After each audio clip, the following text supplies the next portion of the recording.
Lusoteca. Dava vontade de pular no algodão, de rolar no tapete de nuvem. A janela era igualzinha um olho de boneca. Ela levantou até o final a pálpebra cor de creme. Ninguém tinha avisado que no avião tudo parecia de brinquedo. A comida no pratinho, os talheres minúsculos, os corredores arredondados, os sorrisos de desenho animado. Também não tinham dito que ficava tudo parado. Um pássaro de aço, mais rápido que o vento, e parado. Por fora, o avião corre desembestado. A brancura dura para sempre. De repente, o tapete começa a se esgarçar e entre os fiapos de nuvem ela vê os contornos de uma cidade. Lisboa. Gosto do nome Lisboa porque dentro dele tem a palavra boa. Lisboa, boa. E Lis era lindo. Queria ter dado esse nome para a filha. Lis Bela. Na época da gravidez, a patroa, uma artista, sugeriu o nome Jaqueline, nome estrangeiro de primeira-dama. Nem deu tempo de saber se a menina tinha cara mesmo de Jaqueline. Quando voltou da licença maternidade, informaram que não precisariam mais dos seus serviços. O aeroporto era liso e limpo. Fez tudo direitinho e passou sem problemas pela imigração. Só ficou nervosa quando o homem ficou encarando a foto do passaporte. Não tinha um centavo na carteira, não sabia direito aonde ia ou o que faria. Mas eles estavam cuidando de tudo. Abriram um portão. Lá fora, um homem esperava. Tinha as sobrancelhas grossas e um ar cansado, como se a repetição dos fatos o irritasse. Hoje é só você, disse com sotaque. Segurou seu cotovelo e pacientemente a conduziu para fora do aeroporto. Na janela do carro passava a cidade, igual e diferente. Era sua primeira vez fora do país. As viagens nos ônibus quentes, cheirando a galinha, tinham ficado para trás. Não mais a poeira seca, o barulho das tralhas no bagageiro, a gritaria misturada. O carro deslizava no silêncio do ar-condicionado. O homem pediu seu passaporte para registrar o contrato de trabalho e ela deu. Desceram numa estação de trem. Achou tudo lindo, o teto lá no alto, os painéis gigantes coloridos. Pena que não deu tempo de aproveitar. Agora já sentava no trem e depois em outro carro. Está agora em frente a um portão imenso e chique. Era pesado e cheio de voltas, como se trançado em ferro, aqui e ali desabrochava uma flor e um fruto mineral. Uma senhora loira a recebeu com um sorriso estranho na boca pintada. Quer perguntar qual é o trabalho que fará e quando começa. Mas é tarde e a mulher fala rápido e embolado. Entende que dormirá no quartinho com outra garota e no dia seguinte receberá as instruções. Está exausta. Na cama ao lado pende uma perna morena. Fecha os olhos e sonha com uma cama de nuvem. No dia seguinte mandam as meninas descerem. Eram várias saindo dos quartinhos. As novatas, diziam. Ela lava o rosto e se junta à fila de mulheres ainda vestidas com as roupas amarrotadas da viagem ao encontro do destino. Vejo a pele preta e as mãos de palmas grossas. Mãos que seguraram enxadas, esfregões, bebês e agora agarram um corrimão da escada em caracol. Ela olha para o salão onde passam mulheres de calcinha, os peitos nus balançando. Vamos chamá-la de Maria. Da varanda do meu apartamento acompanho o trajeto do avião. Estou acostumada. Meu prédio fica na rota do aeroporto Santos Dumont. É um dia de verão perfeito. Entre os edifícios o mar reflete barquinhos brancos contra o azul profundo. Foi num dia branco assim. O mar se estendia até o infinito.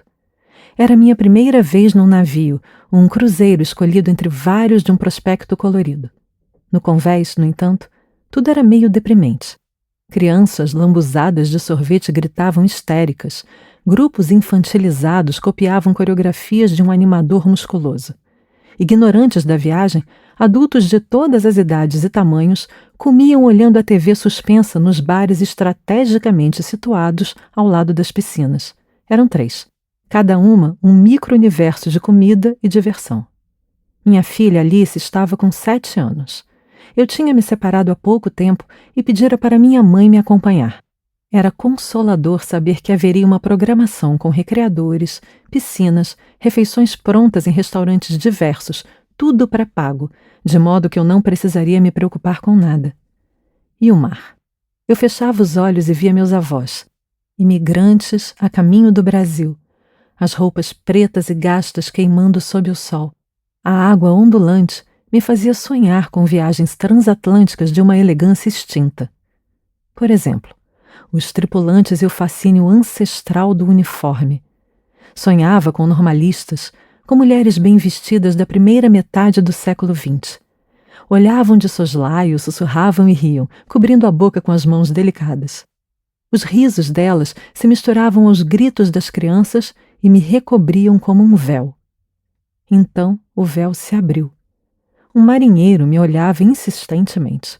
Estava parado ao lado da minha espreguiçadeira, um homem grande e confuso. Saberia mais tarde que se chamava Federico. Por enquanto, só sei que é italiano e cheira a sal. Ele se desculpou. Scusa. E só então percebi que tinha chutado sem querer o livro que eu deixara no chão. Respondi com um gesto compreensivo. Com todo o sono, não me lembrava como se diz de nada, e o esqueci. No dia seguinte, o encontrei no bar do navio. Minha filha tinha dormido, exausta das novidades, e minha mãe também resolvera se recolher. Vou beber alguma coisa e já volto, avisei. Deslizei sobre os tapetes espessos entre uma pequena multidão animada com a primeira noite marítima. O bar era clássico, de uma vaguidão vermelha e esfumaçada, com taças suspensas de cabeça para baixo sobre o balcão.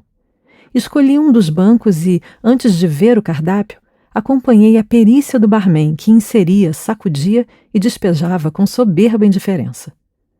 Posso te pagar uma bebida? Senti o cheiro de sal antes de me virar e encontrar o rosto do marinheiro da manhã. Tive vontade de rir. Tinha visto essa cena várias vezes nos filmes. Por que não? Afinal, este cruzeiro não era, desde o princípio, uma escolha cinematográfica?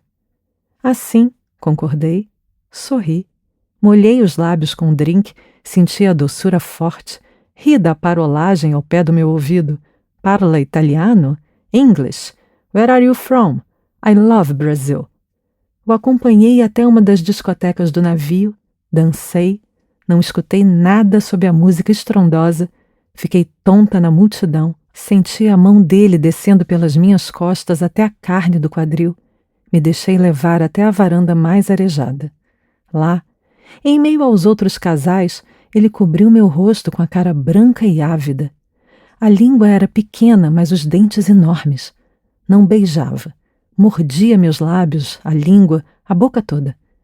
E porque o corpo pesado me comprimia contra a parede, pus minhas mãos em cima do peito dele, afastando-o com jeito. Non ti piace? Don't you like it? Mas eu já tinha começado e queria saber como era um marinheiro. As mãos de José são diferentes das de Federico. São magras, trêmulas, cheiram a cigarro. Estão envelhecendo antes do tempo, mas não digo nada. Sinto pudor e também pena. Sentada na minha varanda, vejo o céu mudar de cor. Por mais que a paisagem pareça imóvel, algo sempre se move, e quando finalmente nos damos conta, anoiteceu. Na varanda da discoteca não havia mais o que fazer. No quarto, minha filha dormia. Entrei na cabine antes de Federico. Sua mão na minha lombar me conduzia. Do ponto em que tocava, subiu o arrepio do desconhecido. Porém, ali, o perigo maior era dele. Por mais que fosse o engenheiro-chefe no navio, ele era o empregado, eu a cliente. Escaneei o quartinho. Um compartimento à esquerda ocupado totalmente por uma cama. O pequeno corredor desembocando numa escrivaninha, onde se via um laptop aberto ao lado de outros objetos. Uma escova de cabelo, uma maleta, um porta-retratos. I want to show you. E passou a exibir umas fotos no computador. Ele sorrindo estival em frente a uma casa de praia, junto com uma mulher, uma ex-namorada, ele disse, enquanto me sentava em seus joelhos e acariciava meus seios. Sim, ele pagava a bebida. Ele tinha uma propriedade. Era toda uma promessa de vida confortável. Adorava as brasileiras, eram muito femininas. As europeias eram duronas, difíceis, exigentes demais. O investimento era grande, o retorno incerto. Jantares caros, mimos delicados, as atitudes do homem escrupulosamente julgadas, quase sempre tudo desperdiçado, resultando em nada. Niente. Como seria bom ter uma brasileira esperando quando chegasse cansado do mar. E respirava rápido, beijava meu pescoço, excitado com a mulher nos joelhos, pequena e atenta como uma menina. Era preciso examinar o que era uma brasileira. Os poros, as curvas, os buracos, escrutinar e revirar, lamber, morder. Em cima do colchão, ele me manipulava como uma boneca. Estou fascinada com o fascínio dele e, ao mesmo tempo, chocada. Ele me arrastou até o pequeno corredor com um espelho. Queria me ver duplicada em vários ângulos, de lado, sentada, com a cabeça inclinada, com a perna levantada de cabeça para baixo. Sou uma mulher madura. Tive alguns namoros, um casamento, reencontros com ex-namorados, mas aquela era a cena de um filme que não me interessava. Eu disse, não, vamos para a cama. Afinal, eu tinha ido até ali. Queria saber como era um marinheiro italiano. Um marinheiro que achava que uma bebida e uma dança ao som de Julio Iglesias era o suficiente. E a camisinha não estava lá. Ele não gostava. Era como chupar uma bala embrulhada em papel. Sem camisinha eu não ia. Eu era parecida com as europeias duronas, exigentes demais. E como não tinha jeito, ele aceitou. Mas não sabia como colocar direito, tentava de um lado e virava do avesso, até que conseguiu. Estava dentro de mim e eu molhada e alerta, dando as coordenadas como podia, e no meio de tudo ele insistia. Só um pouquinho, só a cabecinha, não te custa. Você é linda nua, vai adorar minha casa de praia, viu como é bonita, como é grande? E foi então que começou a falar em um italiano de dialeto e não entendi mais nada. Ele estava feliz, o rosto sem traços dos bebês. No dia seguinte, me mandaria mensagens indicando onde estava, onde eu deveria encontrá-lo, que me queria, que eu era maravilhosa, que seria sua namorada. Garrafas lançadas ao mar. Acho que falou até em amor. Algumas coisas ficaram de fora dessa história. Não falei da amiga que fiz no navio, noiva há 7 anos, e que, como despedida de solteira, se deixou seduzir pelo parceiro do meu marinheiro, que tinha saído para a caça em dupla com ele. Ela me contou dos bilhetes românticos que recebeu, do convite para um jantar inesquecível à luz de velas, das promessas de amor eterno e visto permanente, até finalmente, atiçada pelo cortejo dos jantares e beijos, se entregar ao corpo italiano cheio de pelos. Antes de nos despedirmos, ela me confidenciou que estava pensando em cancelar o casamento com um namorado, um dentista carinhoso que falava muito de implantes. Vi meu marinheiro ainda uma vez, na véspera do desembarque. Estava no bar e enlaçava a cintura de uma morena que molhava a boca com um drink colorido. Na América Latina, as mulheres eram mais quentes e logo ele estaria singrando mares europeus. Imagino. Seu próximo porto seria Lisboa. No salão, a senhora loira dava instruções às mulheres que chegavam.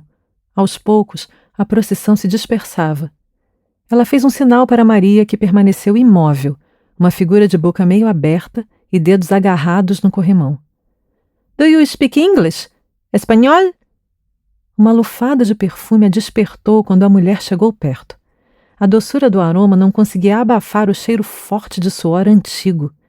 Balançou a cabeça e tentou dizer não, mas nenhum som saiu. Português? Maria não disse não e a loira continuou. Por que está aí parada? Você não veio para ganhar dinheiro? Não quer comer? Aqui tem que trabalhar. As palavras da mulher faziam um barulho de pedras rolando. Agarrou o braço de Maria, que não segurava o corrimão, e arrastou-a até o canto esquerdo do salão. Do outro lado da sala, algumas das mulheres tinham parado para acompanhar a cena. Talvez já tivessem passado por aquela etapa. Go, go! A loira gritou, encarando-as ameaçadoramente. Pela janela entravam latidos esparsos. No canto aonde Maria foi levada, havia mais 3 mulheres, um homem e um grande sofá vermelho. Uma mancha esbranquiçada e oleosa se destacava num dos assentos.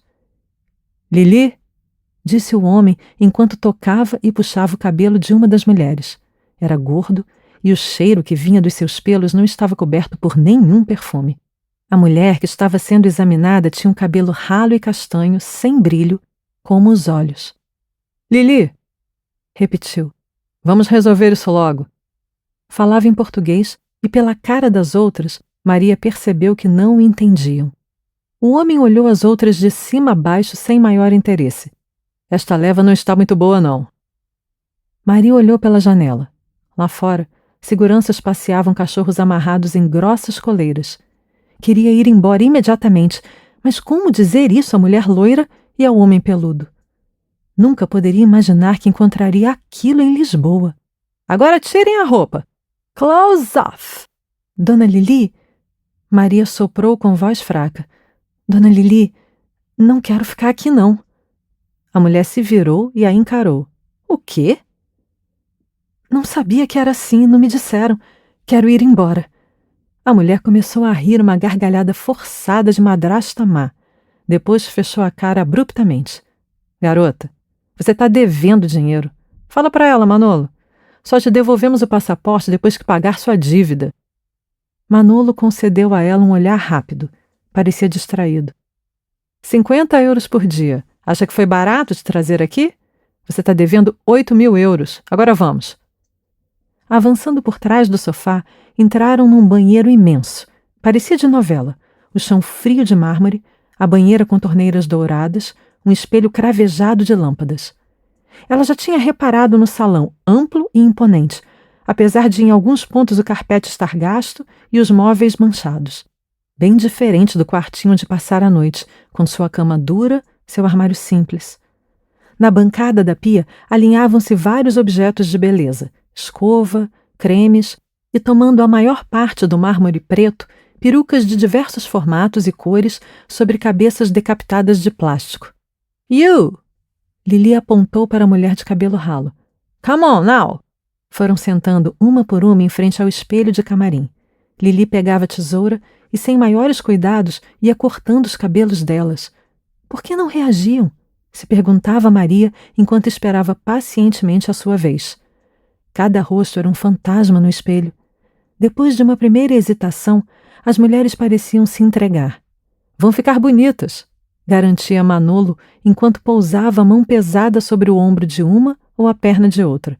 Às vezes ele se agachava. Na sua vez, entendeu. As luzes do espelho confundiam tudo. Na frente dela, quem a olhava era uma outra. Agora experimentem, comandou a voz rouca de Lili e estendia as perucas. Capacetes loiros, explosões ruivas, veludos espessos e negros. Em seguida, agachou e puxou uma caixa com sapatos de salto alto e fino. Esses também.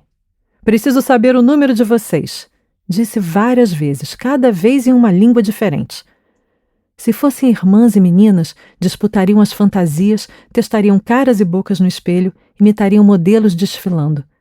Uma vez Maria e a irmã tinham pegado as roupas e estragado o batom da mãe. Levaram uma surra, mas ficaram mais amigas do que antes. Maria pegou uma peruca e um sapato.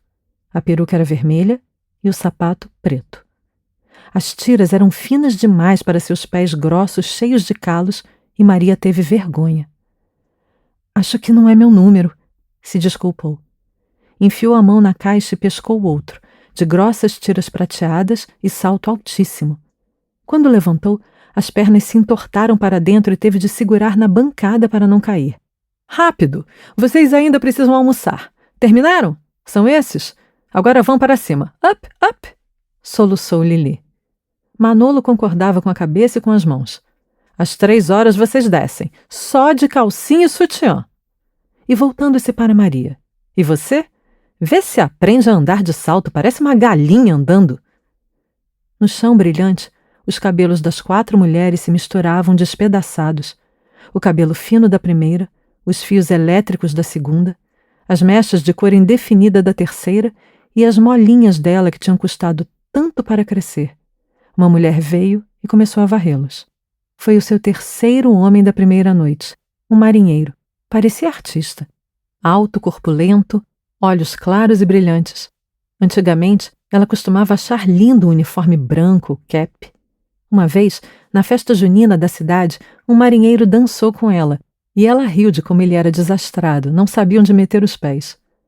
Quando ele entrou no salão, não teve medo de ser ela a escolhida. O primeiro homem, miúdo e introspectivo, a usou sem nenhuma palavra e terminou em minutos. Não viu ou fingiu não ver as lágrimas que escorriam silenciosas pelo rosto dela enquanto ele se vestia. O outro quis fazer de luz apagada e, enquanto martelava nela, gritava o nome de uma mulher, até tombar num gemido estranho e agudo. Se tinha que servir clientes até às 6 da manhã, este parecia melhor que os outros. Talvez tenha pensado em algum momento que ele a salvaria, que a levaria para casa no navio, a protegeria. Se conseguisse ao menos contar para ele. Pelo menos é o que suponho ao vê-la, assim pela primeira vez, sem se esconder. Parada, no sofá vermelho, chegou a descruzar os braços. Um pedaço de bico do seio pula do sutiã de renda branca esgarçada que lhe deram para vestir. Ela olha, acompanha os movimentos dele. Federico passeava pelo salão, pesando suas opções. Parou em frente a Maria. "Where are you from?" Mas ela não entendeu e sorriu, confusa. Isso pareceu excitá-lo. "Não entendo", disse baixinho. "Cuba? Brasil?" Isso ela entendia, confirmou com a cabeça. Ele parecia gostar do Brasil. "Andiamo, andiamo." Passou a mão por trás dos ombros dela até alcançar o mamilo que pulava do sutiã. Apertou, sentindo a consistência. Donna de Brasil. Buone donne, capiche?" Não entendia. Como ela podia ser dona do Brasil? Ele apertava agora a bunda dela. No quartinho, abaixou o sutiã e mordeu com vontade. Com um gesto rápido, abriu o cinto e se livrou da calça. Ela queria dizer a ele que era tudo engano, que ela não era uma puta. Mas como? Ela tinha de tentar. Colocou a mão nos ombros da jaqueta dele e segurou o corpo imenso a certa distância. Articulou as palavras bem devagar. "É um engano. Tô presa aqui." E depois, "Me leva daqui, por favor." Aquilo pareceu atiçá-lo ainda mais. "Putana de Brasil", ele disse. "Não, não. Um engano." Mas ele a levantou como uma boneca e passou a manipular seu corpo, revirando-o por todos os lados, conduzindo-a até o espelho para olhá-la por muitos ângulos, abrindo suas pernas em várias posições, mexendo em todos os buracos, até jogá-la na cama e penetrá-los, ignorando a camisinha sobre a mesa de cabeceira. Estendida de bruços, Maria soluçava baixinho. Ele vestiu a calça do uniforme e saiu dizendo algo que ela não entendeu. Quando imagino Maria, junto retalhos, misturo cenas da reportagem que li com rastros de empregadas domésticas na minha infância privilegiada de classe média, de mulheres com quem cruzei, de uma catadora de papel que vi num filme.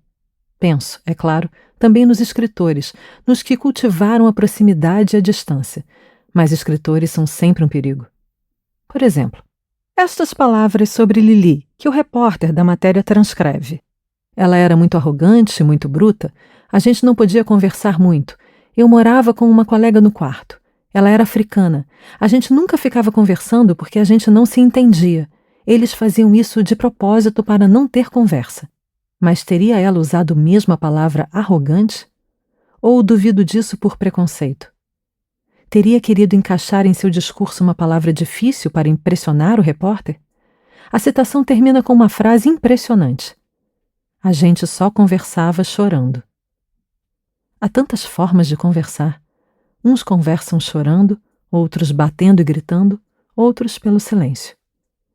Era bom ficar calada ao lado de José. Namorávamos há pouco mais de 2 anos e tínhamos chegado àquele estágio do relacionamento em que os atos reconhecíveis do outro eram consoladores. Eu o olhava organizando os papéis e, entre nós, flutuava a lembrança do tempo em que seus dedos entravam pelos meus cabelos, Percorriam meu corpo de 40 anos com surpresa infinita. O tempo em que falávamos pelos cotovelos e ríamos e nos provocávamos sem parar, em que experimentávamos papéis na cama até eu pedir para ele me imobilizar e me penetrar. Agora agíamos como se estivéssemos sozinhos, de vez em quando erguendo a cabeça para nos assegurarmos da presença do outro. Nada me incomoda em você, eu sinto uma paz, ele costumava dizer. Todo mundo nota nosso entrosamento, nossa felicidade. Às vezes, eu o observava esquecido de mim e ficava excitada. Nesses momentos, ficar quieta, torcendo para que se aproximasse, fazia parte da graça. Conversávamos sem falar? Entendíamos a linguagem um do outro? Eu preferia não saber. Choro compartilhado era outra coisa. Nunca chorei com José, por José ou ao lado de José. Chorar é de uma intimidade atroz. Penso no choro de Maria ao lado de Federico. Os soluços aliviam, transformam o desespero em algo concreto. Sem eles, o abismo sorveria tudo. Foi assim que chorei no final do meu casamento. Foi a segunda e última vez que solucei ao lado do meu ex-marido. A primeira foi quando minha mãe morreu e Luiz estava lá para segurar a minha mão, meu corpo. Ainda era a época em que nossos corpos se emaranhavam e desabavam um no outro como fogos de artifício. Conheci Fausto no trabalho. Ele tinha procurado o escritório de arquitetura onde eu trabalhava para um projeto ambicioso de reforma da casa da família em Araras. Era um cineasta em ascensão e queria uma casa à altura. Tinha em mente uma árvore no meio da sala, ecologicamente integrada ao ambiente, como a de um colega produtor de cinema. A mulher tinha deixado o emprego para criar os 3 filhos. Tinham se conhecido no final da adolescência e viviam oferecendo jantares para os amigos. Fiquei encarregada do projeto. Trocávamos ideias, animados com os detalhes. Logo, o tempo das reuniões não era mais suficiente. E prolongávamos a conversa em almoços que ele fazia questão de pagar. SMS soavam, cucos enlouquecidos a cada detalhe que lembrávamos. Ele me contava do novo filme que dirigiria, e eu balançava a cabeça, mexia nos cabelos, sorria sem parar. Um dia, debruçados sobre o esboço mais recente da casa, ele descobriu no canto da mesa um desenho meu. É impressionante, contemplou com admiração. Tem outros? Não gosto tanto desse, parece incompleto. É muito expressivo. Olha só esses olhos, as cores, dá para ver a alma dela. Eu não mostrava meus desenhos para o Luiz. Achava-os banais ou pretensiosos, sempre aquém do que eu pretendia. Você devia expor o seu trabalho. Promete que um dia me mostra mais? E com essas palavras, segurou minha mão. Deixei-a aninhar-se na dele como uma asa quebrada, o corpo todo alerta. Naquele dia, tentei desenhar Fausto. Não era fácil. O rosto devia ser uma mistura de ambição e medo, de agressividade e fragilidade. Pela primeira vez em muito tempo, usei carvão sobre papel canson, a técnica mais simples e ao mesmo tempo sofisticada de traduzir visões em imagem. Procurava contrastes, posições, mas algo me escapava. O mesmo acontece quando tento desenhar Maria. Da última vez que tentei, percebi no esboço os traços de Josefina, que trabalhou na nossa casa quando eu era criança. Como quase toda a classe média brasileira, mesmo a mais esclarecida, fui criada com empregadas domésticas que dormiam num quartinho nos fundos do apartamento. Eu não entendia por que minha mãe comprava um papel higiênico diferente para elas, cor-de-rosa e áspero. O nosso era macio e branco feito neve. Nos estudos que faço sobre Maria, a técnica é a mesma, mas o estilo é outro. Os traços são mais curvos, o tom esmaecido. É um prelúdio para um outro retrato. Uma tela que um dia receberá cores e texturas, uma matéria viva e espessa que manchará minhas mãos. Até hoje me pergunto se traí meu marido. Eu amava, só estávamos cansados. Então vem alguém que não está cansado e nos desperta. Esta não é a história mais velha do mundo? Tão velha quanto a própria prostituição, ou talvez menos. Profissão mais antiga do mundo, dizemos resignados. No Fausto de Goethe, Mefistófeles propõe um pacto. proporcionará todas as experiências e prazeres que o sábio Fausto desejar na terra, em troca de que sua alma o sirva no inferno. A alma seria levada somente quando Fausto sentisse um instante de felicidade tão pleno que desejaria que aquele momento durasse para sempre. Nada, porém, satisfaz plenamente o erudito. Um dia, caminhando pelas ruas noturnas da cidade, ele vê a bela Margarida, uma jovem de 14 anos por quem se encanta de imediato e pede a Mefistófeles que o ajude a conquistá-la. Não é uma tarefa fácil. A menina é uma alma pura e desconfia. Meu Fausto chegou com mãos delicadas e palavras melífluas. Meu Mefistófeles. No início eu não desconfiei. Da multiplicação de almoços e mensagens de celular vieram os chopes nas happy hours. Do toque das mãos vieram os toques na cintura, na nuca. Do elogio ao desenho vieram os louvores à série que finalmente mostrei. Olhos de homens e mulheres escorrendo por cima de árvores, animais e objetos domésticos, como relógios de Dalí. Meu estômago levava um choque a cada vez que o via. Lava escorria dentro de mim. Eu não distinguia se passava bem ou mal na sua presença. Um dia, depois de olhar com atenção alguns dos meus trabalhos, ele me fez uma proposta. Alugaria um apartamento em São Paulo e nos encontraríamos lá. O que eu achava? No Rio, tínhamos muitos conhecidos, era arriscado demais. Só então percebi que eu era uma sonâmbula caminhando para o abismo. Aquela proposta fria me despertou como um choque térmico. Terminamos o jantar em silêncio. 2 dias depois, no escritório, estávamos sentados de lados opostos da mesa. O projeto estava pronto. Faltava acertar apenas alguns detalhes. Como uma despedida, eu disse: queria sentar perto de você. Eu me levantei, ele segurou meu braço e me fez sentar no seu colo.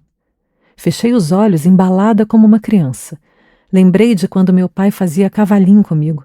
Eu sentava nas suas coxas e balançava para cima e para baixo, soltando gritinhos e rindo.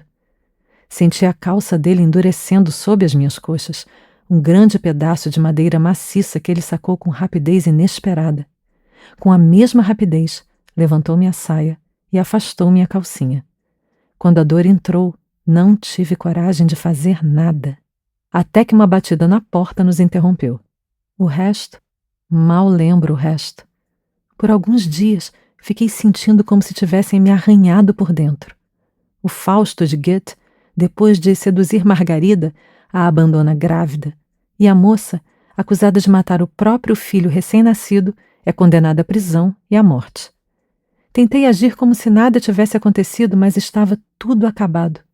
Luís soube e não nos perdoamos. Contamos à nossa filha que o papai sairia de casa e nos abraçamos e choramos juntos. Ele esvaziou o armário e deixou o apartamento. Ainda nos encontramos algumas vezes, mas nos amávamos com raiva. Um dia, ocupei o armário vazio com as roupas de frio. Alguns meses depois, começava minha outra vida. De Fausto, pouco soube depois disso. A Casa da Serra foi reformada e provavelmente foi cenário de muitos jantares. Li algumas notícias sobre o lançamento do seu filme, uma ficção científica que teve algum sucesso de público e a indiferença da crítica. Alguns anos depois, expus numa galeria a série Com os Olhos Relógio. Ainda guardo alguns esboços de seu rosto, tentativas de capturar a expressão dos olhos muito juntos sob o cabelo preto. Depois da separação, também acabei deixando-os de lado. Imagino, seu próximo filme seria rodado em Lisboa.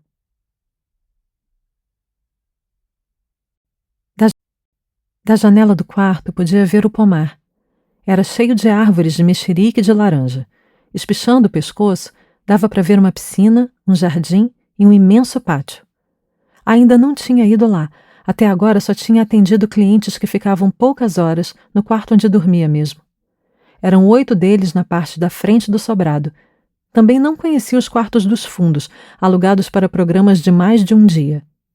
Na roça, ela costumava subir nas árvores e chupar as frutas no pé. Sua fruta preferida era manga. Era louca por manga Carlotinha. De maçã não gostava muito. Não conseguia entender a história de Adão e Eva. Onde já se viu perder o paraíso por causa de uma maçã? Mas mesmo uma fruta tão sem graça podia se transformar. Lembrava direitinho a primeira vez que tinha visto a maçã do amor. Foi numa feira, durante as festas de São Jorge. Era uma verdadeira plantação, um canteiro de maçãs do amor. A casca vermelha brilhante na ponta do palito era uma tentação. Pediu, implorou para a mãe comprar uma, mas ela negou. Eram 5 irmãos e já tinham se entupido de algodão doce, que era baratinho. Alguns anos depois, finalmente conseguiu comer a maçã. Quase quebrou o dente, mas mesmo se quebrasse, ficaria feliz. Era como se engolisse o amor junto com a carne branca. Assim, quando já adulta, trabalhava como catadora de lixo e precisou de mais dinheiro, teve a ideia de viajar de cidade em cidade vendendo maçãs do amor. Pediu para a comadre, que vendia doce para fora, ensiná-la a caramelizar as frutas de modo a durarem o maior tempo possível. O segredo era higienizar os palitos, secar muito bem antes de usar e pingar gotinhas de limão na área da maçã espetada para que não ficasse escura. Difícil mesmo era o ponto do caramelo. Não era para mexer com colher, o fogo devia começar alto e passar para médio. As maçãs tinham que ser mergulhadas na calda e colocadas rapidamente nas formas untadas antes de endurecerem de vez.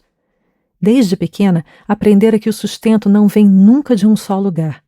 Sem marido, sumido não se sabe onde, mas com 2 filhos que já podiam cuidar de si mesmos, ela saía de madrugada e voltava tarde da noite. Para que as maçãs durassem mais de um dia, levava tudo num isopor com gelo e embrulhava-as em papel celofane. Assim, podia cochilar um pouco na estação de ônibus antes de partir para a próxima cidade. Numa dessas viagens, enquanto exibia as maçãs num dia fraco de feira, notou que uma mulher a observava. Achou-a elegante, trazia um lenço esvoaçante no pescoço e perguntou se ela queria trabalhar na Europa. "Mas eu só sei falar minha língua", ela respondeu. Naquele momento, Maria se sentiu especial, até mesmo quando a mulher que entregou a ela um cartão com o nome de Silene M. Souza, advogada, disse que o emprego era de faxineira. "Não tem problema, você não vai precisar falar nada além de português." Advogada. Conferiu no cartãozinho. Devia ser coisa séria. Maria ganhava R$ 250 como catadora e outros tantos trocados correndo às cidadezinhas com as maçãs. Silene disse que ganharia 1.500 euros por mês com cama e comida e que pagava a passagem. Parecia um sonho. Ia para o estrangeiro e economizaria dinheiro para ela e os filhos. Tinha medo que Romilson se bandeasse para o tráfico. Muitos amigos dele tinham enveredado pelo mau caminho. "Então eu vou", disse sem hesitar. Pouco depois, recebeu o passaporte e a passagem comprada. Agora estava devendo um dinheirão, 8.000 euros por conta da passagem de avião e da emissão do passaporte, que tinha ficado com o pessoal da casa. Além disso, tinha que pagar para comer e trocar suas roupas de cama. "Vocês têm de dar o dinheiro, suas putas", dizia o homem do primeiro dia. Ele parecia ser o chefão, mandava até na Lili. Ela não era puta. Antes, reparava nas moças que se vendiam na beira da estrada. Tinha pena delas e também um pouco de medo. Eram jovens. Imaginava a filha dela assim. E se um dia precisasse muito de dinheiro? Casara muito nova, depois de ficar grávida do filho Romilson, que na época não era Romilson. Ela queria Rodrigo, um nome bonito de um homem bonito que ela viu na novela das 8. Todas as noites se reuniam no bar que tinha a TV meio tremida grudada quase no teto. Mas o marido quis que o nome terminasse como o dele, que era Edmilson. Ficou Romilson. Ela sonhava com Rodrigo, o da novela.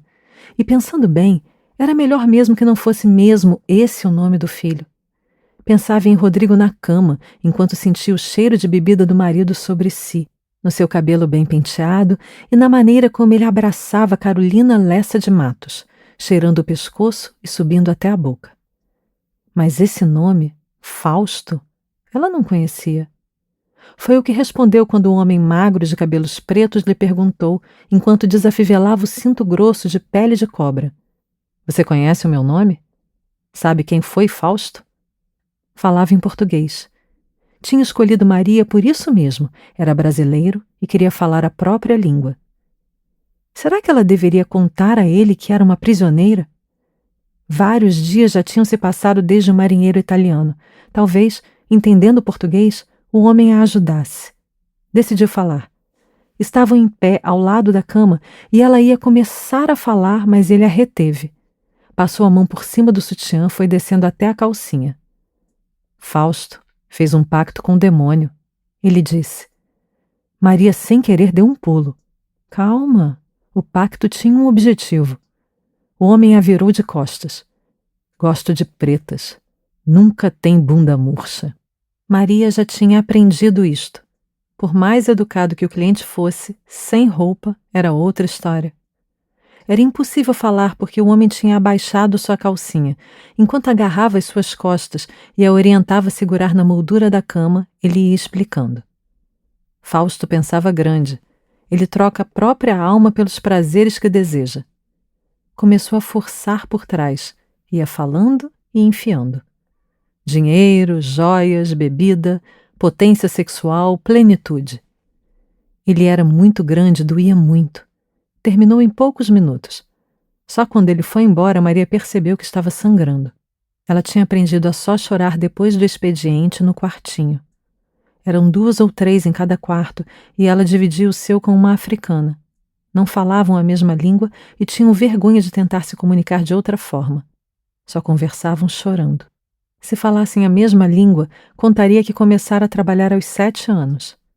Vê essas mãos cheias de calos? E mostraria as palmas grossas.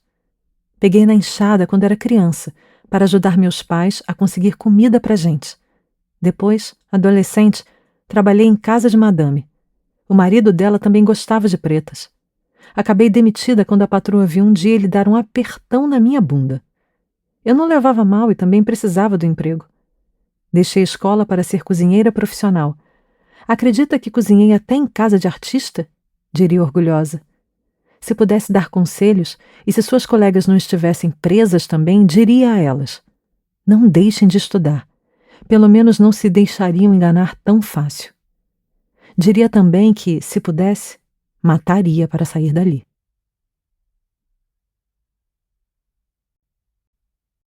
Lurdinha, uma mulher corpulenta que me depila há 20 anos, é uma figura adorável, mas não gosta de preto.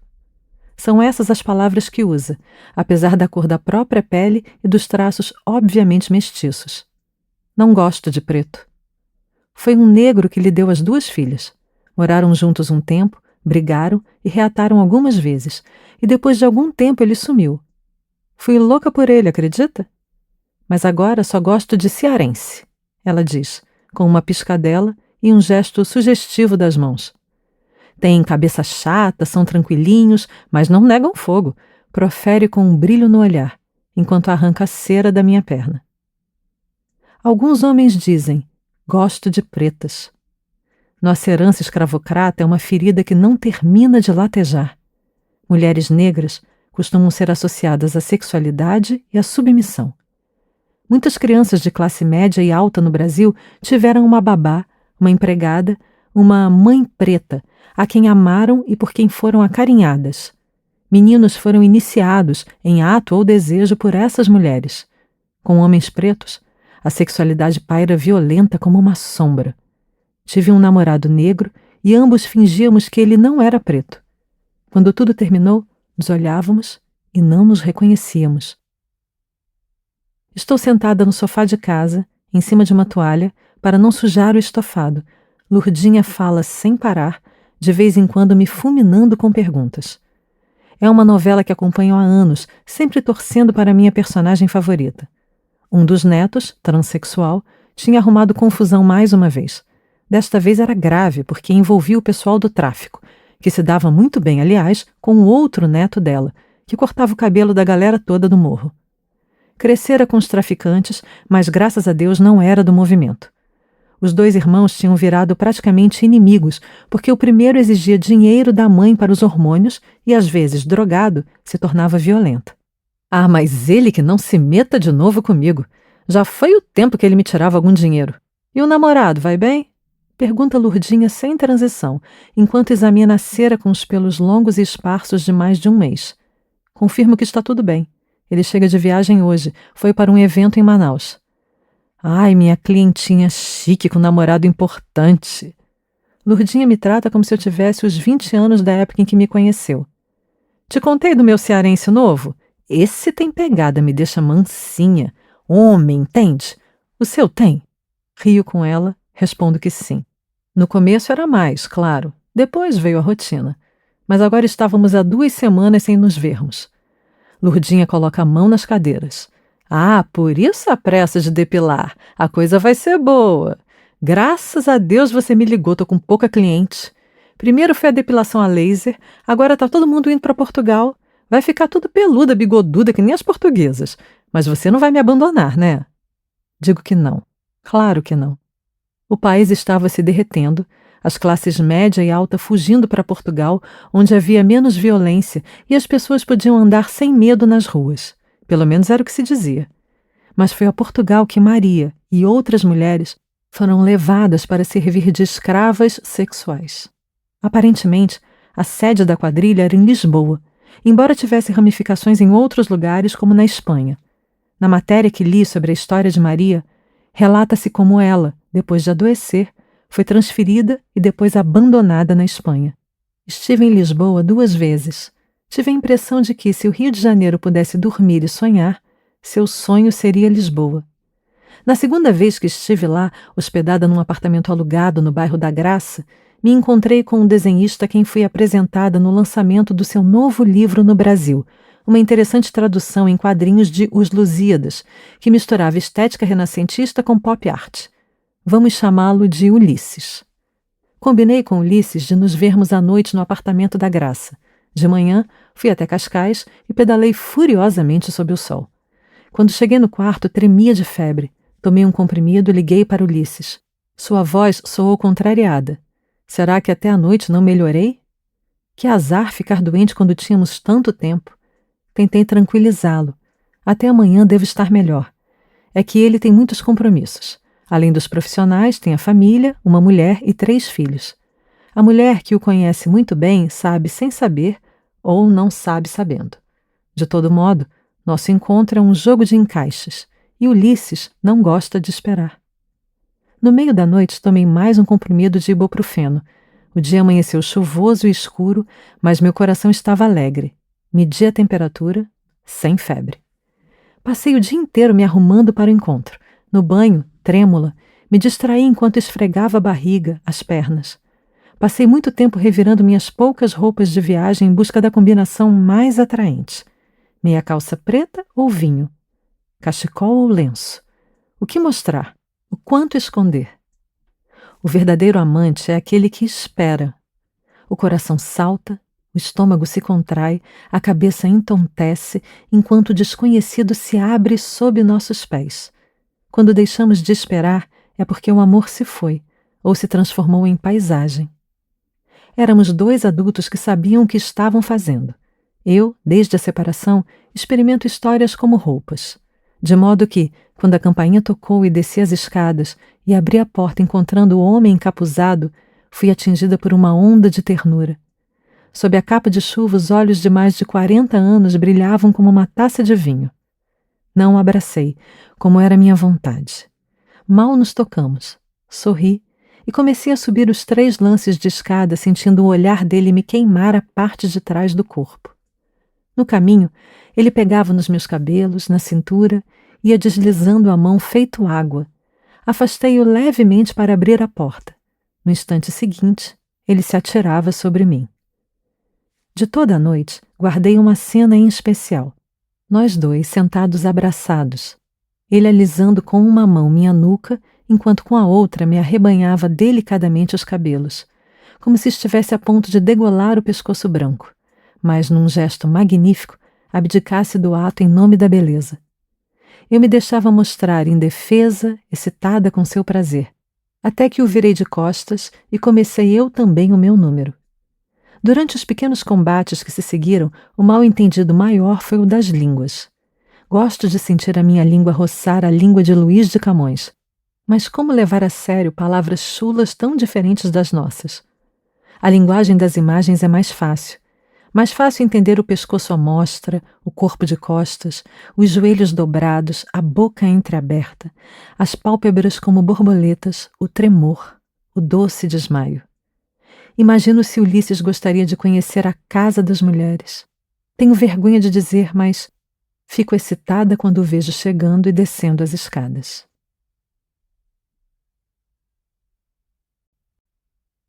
Quando usou a peruca pela primeira vez, achou estranho. Olhava para o espelho iluminado e pensava: pareço uma palhaça. Quem iria acreditar que ela era loira daquele jeito, do cabelo liso? Uma das perucas era igualzinha ao cabelo da primeira boneca que, cheia de emoção, comprara para Jaqueline.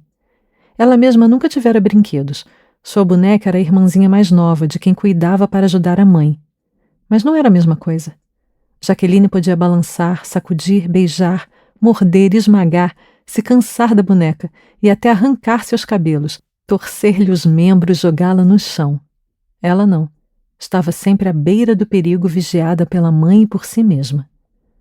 As outras pareciam mais naturais em perucas cacheadas, vermelhas ou lisas como veludo negro.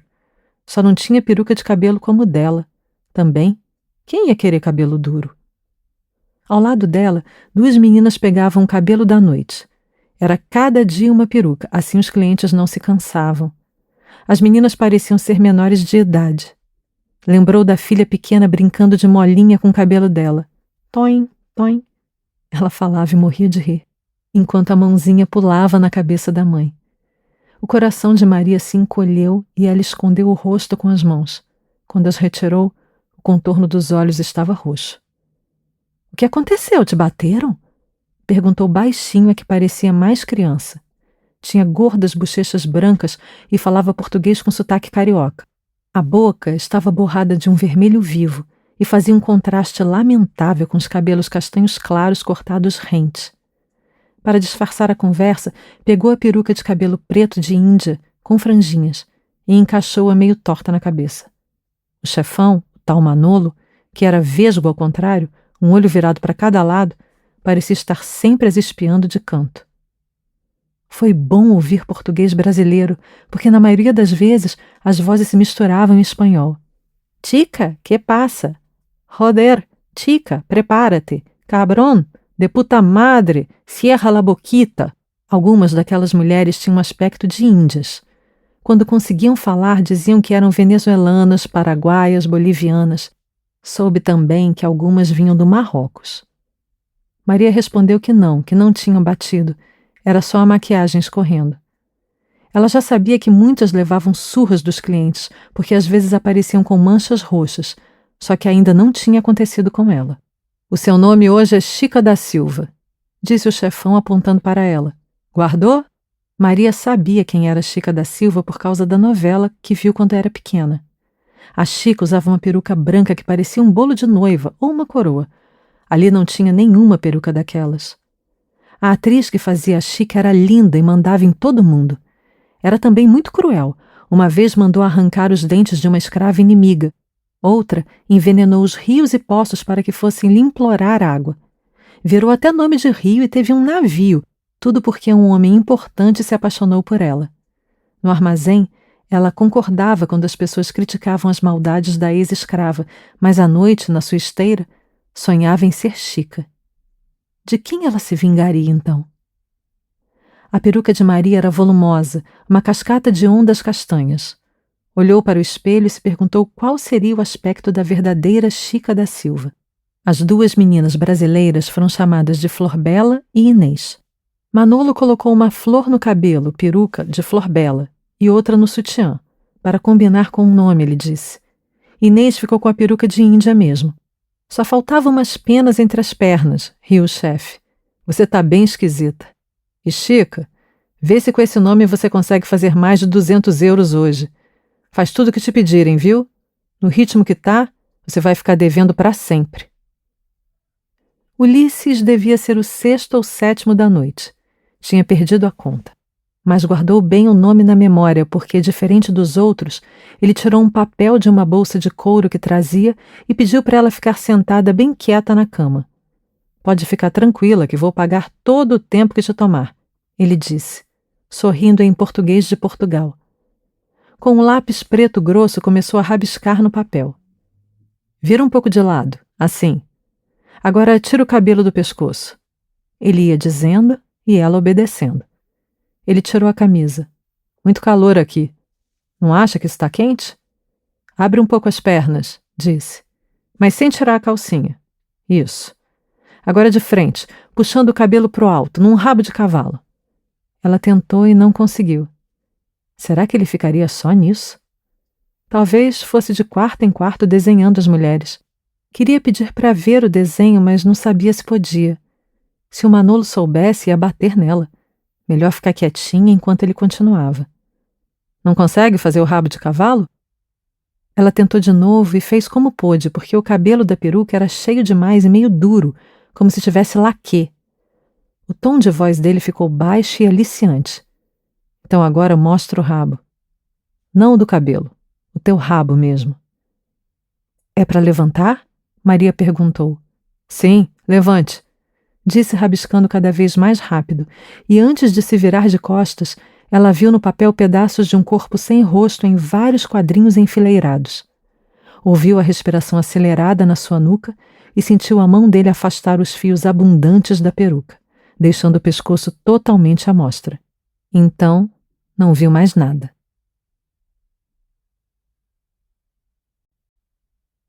O celular assobia.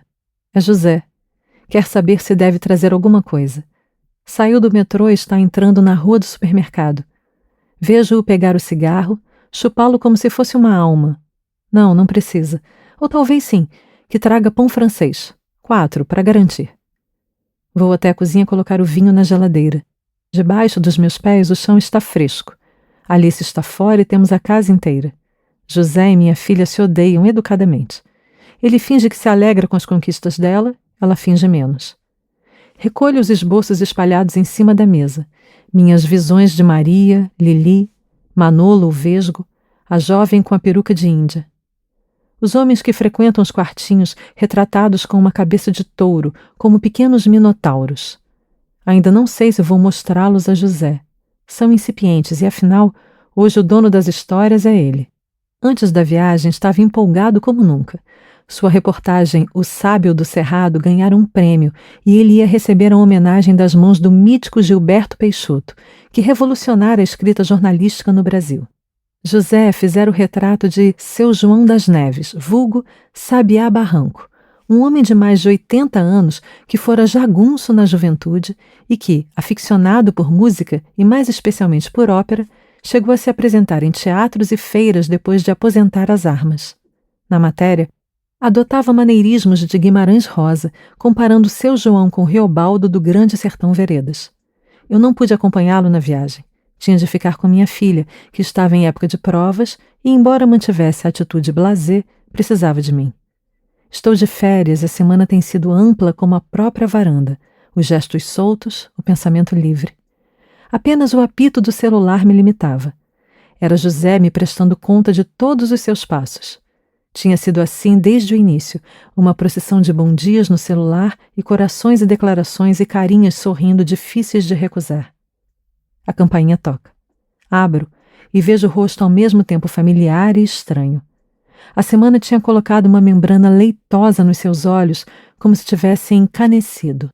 Estou exausto, ele disse, largando as malas no chão e o corpo no sofá. E como foi lá? Foi bom, foi ótimo. Mas antes, tem alguma coisa para beber? Levo os pães para a cozinha, sirvo o vinho e me preparo para ouvi-lo. Ele me conta sobre a homenagem, o humor cáustico do velho Gilberto Peixoto, o discurso elogioso da jornalista que recebera o prêmio no ano anterior, as matérias do jornal local com fotos em que ele aparece de olhos invariavelmente fechados. Fala das ruas, do calor, do provincianismo de Manaus, da festa que terminou cedo. Depois, emenda com histórias de matérias passadas, da época em que foi correspondente na Argentina, da guerra em que foi preterido e depois ficou aliviado porque o enviado pelo jornal acabou morto. Eu rio, invento perguntas, finjo que é a primeira vez. Me pergunto quando iremos para a cama. Procuro no rosto dele os olhos dos primeiros meses. Lembro do rosto mordendo os lábios, arquejando, me cobrindo das palavras que vão brotando irresistíveis do tesão. Puta, minha putinha. Lembro de como me excito à medida que ele se excita. Mas apesar de todo o sucesso, ele está apreensivo. O vinho termina e vamos para o quarto. Andam demitindo muita gente no jornal, ele diz. A grana também está curta. Precisava pegar uns freela. Os grandes projetos teriam de ficar para depois. Ele tirou os sapatos e agora procura o chinelo que adotou como dele, um chinelo lilás 2 números acima do meu. Nunca disse a ele que o chinelo pertencia a Cal, um ex-namorado. Ele também nunca perguntou. Não sentimos ciúmes, é de mau tom. Cuidadosamente evito abrir essa porta.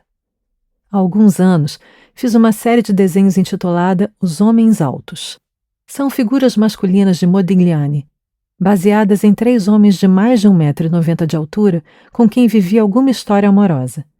Penso que por muito pouco José, que tem 1,88 m, não é um deles. Karl tinha 2,5 m. Neto de alemães, engenheiro, tinha trabalhado por muitos anos numa empresa de construção em Lisboa.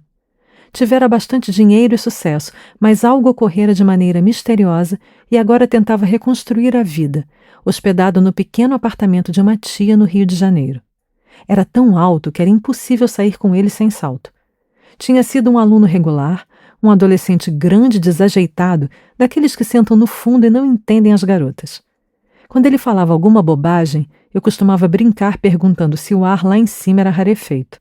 Ha, ha, ha, ha, muito engraçado. Ele respondia com voz de garoto contrariado, tentando encontrar uma resposta à altura. Perdi-o de vista quando viajou a Lisboa para visitar os filhos, que disputava com a ex-mulher. Mas nossa história já tinha nascido com prazo de validade. Desde o início, segundo as palavras do nosso tempo, ele alertara: não quero um relacionamento sério. Achava-o bonito, aquele homem grande de queixo quadrado, handsome, diriam as americanas entre gritinhos. Ele me achava engraçada, com minhas observações e atitudes inusitadas. Um dia ele me levou até uma praia do Recreio e me repreendeu quando eu disse que o balanço do carro nas pedras me excitava. Na volta nos perdemos e ele zombou dos meus palpites. Parecia feliz quando me achava burrinha e eu, com pena, acabava deixando. O segundo homem alto morava de favor no puxadinho de um amigo. Era igualmente louro e imenso. Filho de uma família de classe média, Bernardo passara a juventude entre a praia e a maconha.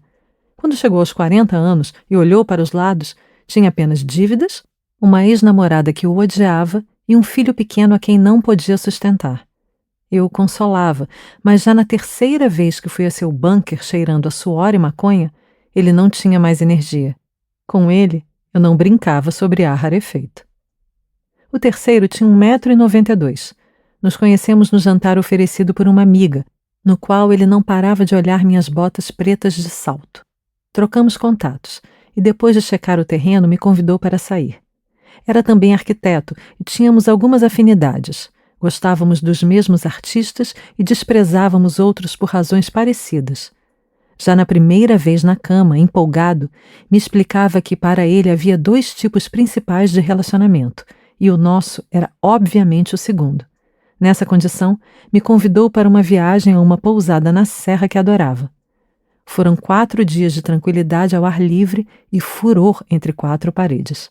No quarto, havia uma grande banheira onde nos refestelávamos enquanto ele falava e falava. Eu, como sempre, preferi olhar e ouvir. Foi lá que Afonso, tinha esse nome antiquado de personagem de livro francês, me contou a história da sua mãe.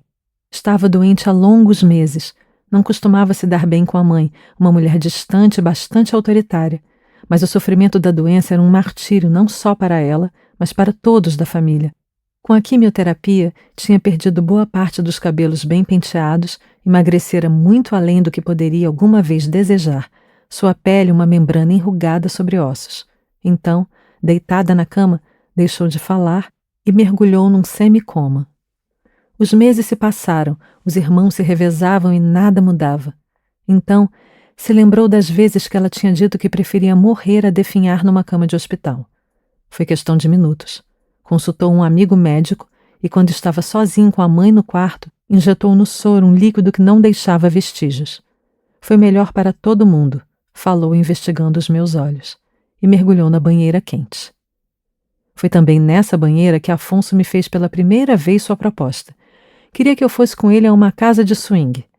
Eu nunca tinha ido e não sabia exatamente como funcionava, mas quando me contou com detalhes, entendi toda a extensão da sua afirmativa risonha já no início dos nossos encontros.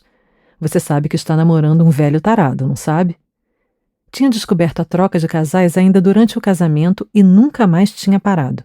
Mas o que queria mesmo era mostrar a todos a mulher maravilhosa que era a dele. E era para eu usar as botas do dia em que nos conhecemos. Podíamos também usar vários tipos de apetrechos. Não devia me preocupar, porque lá eu só ficaria com quem quisesse, faria o que desejasse. A partir daí, as fantasias foram a terceira pessoa na nossa cama. Nós as víamos, se sentavam na beira da cama, sussurravam em nossos ouvidos, provocavam, agitavam, irritavam o nosso sexo, nos faziam concentrar e perseguir um ponto até o fim, até tombarmos novamente na solidão. Ele acreditava que seria diferente quando passássemos aos fatos. Eu, não. Um dia, combinamos de sair cedo para uma caminhada. Tentei entrar em contato com ele e nada. Era estranho, porque ele me escrevia e ligava todo dia, e sempre respondia imediatamente às poucas mensagens que lhe enviava. Depois de uma manhã de tentativas, fiquei preocupada e fui até o apartamento dele. Via imagens de um ataque cardíaco, o corpo enorme inerte sobre o tapete. Mas lá estava ele, voltando de uma caminhada pelos arredores do condomínio, espantado com meu espanto e o rosto em outro lugar. Meses depois de terminarmos, o vi numa pizzaria. Estava com uma mulher de colã preto, botas de cano alto e a conduzia firmemente pelo ombro com a mão enorme. Da primeira vez que bateram em Maria, ela não esperava. Costumava fazer o que os homens queriam. Sempre diziam que lá tinham de fazer tudo o que o cliente pedia, mas era o Manolo que estabelecia até onde as mulheres podiam ir. Primeiro, ela achou que se preocupavam um pouco com a saúde das mulheres, mas depois percebeu que, para não perderem dinheiro, tinham de garantir que estariam vivas. Durante as refeições ouvia: "Vocês têm que dar é o dinheiro, suas putas. Se não trabalharem, vocês não comem." Ouvia também que trabalhavam pouco e mal, e que a dívida delas só fazia crescer. Imagina se ainda por cima arrumasse confusão. E de que adianta uma carcaça bela se não sabe ser usada? Ouviu uma vez o Manolo dizer. Então ela deixava os homens gozarem na sua boca. Nunca tinha feito aquilo e morria de nojo, mas sabia que apanharia se não deixasse. Deixava os homens a usarem pela frente e por trás, torcendo para tudo acabar rápido. Só não rezava porque tinha vergonha de falar com Deus. Maria às vezes se perguntava se aquilo estava acontecendo porque merecia, porque também era uma espécie de assassina.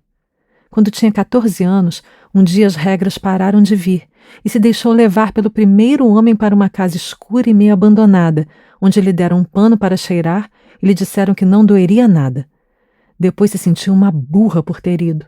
Ela passou a semana toda sangrando e o homem desapareceu para sempre. Na casa de Lisboa as coisas ficavam piores quando envolviam drogas. Às vezes, quando via o que acontecia com algumas meninas, chegava a pensar que tinha um pouco de sorte, que Deus não a abandonara de todo.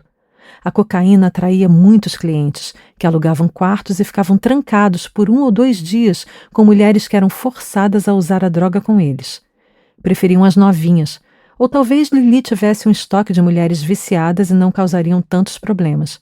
Maria nunca tinha usado nada daquilo. Parece que muitas só conseguiam aguentar o trabalho sob o efeito das drogas. Passavam um dia sem comer nada, só cheirando e bebendo. E tinham os homens que levavam 2, 3 meninas.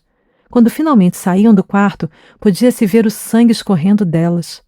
Maria ouviu depois que mesmo se o cliente tivesse pagado pela cocaína, o valor era acrescentado à dívida das que haviam usado a droga. Não estava se sentindo bem naquele dia. Fazia calor e sentia o estômago revirado. No dia anterior, os suores dos homens a tinham deixado enjoada. Pela manhã vomitou e foi ao banheiro várias vezes.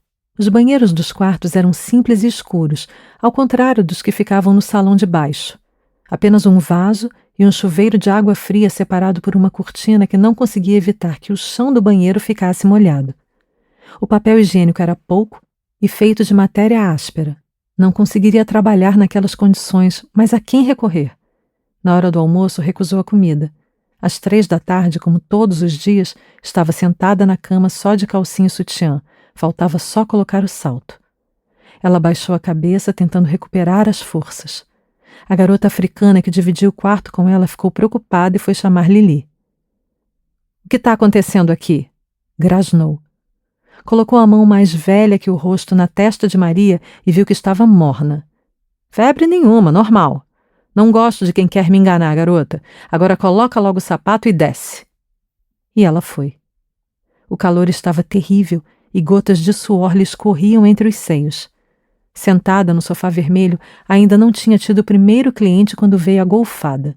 Do lado dela, uma moça morena sentada no colo de um homem com nariz árabe se desviou e o jato foi parar no sapato do cliente.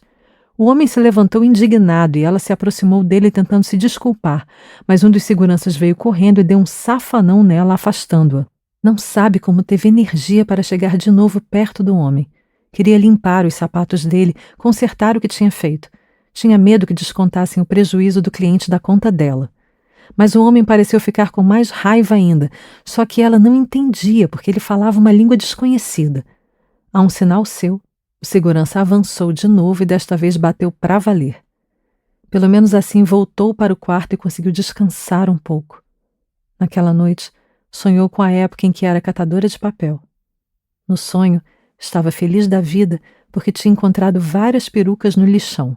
Colocou tudo num saco, acendeu o fogo e despejou os cabelos nas labaredas. Enquanto olhava a dança das chamas, tocava ao fundo a música Bésame Mucho.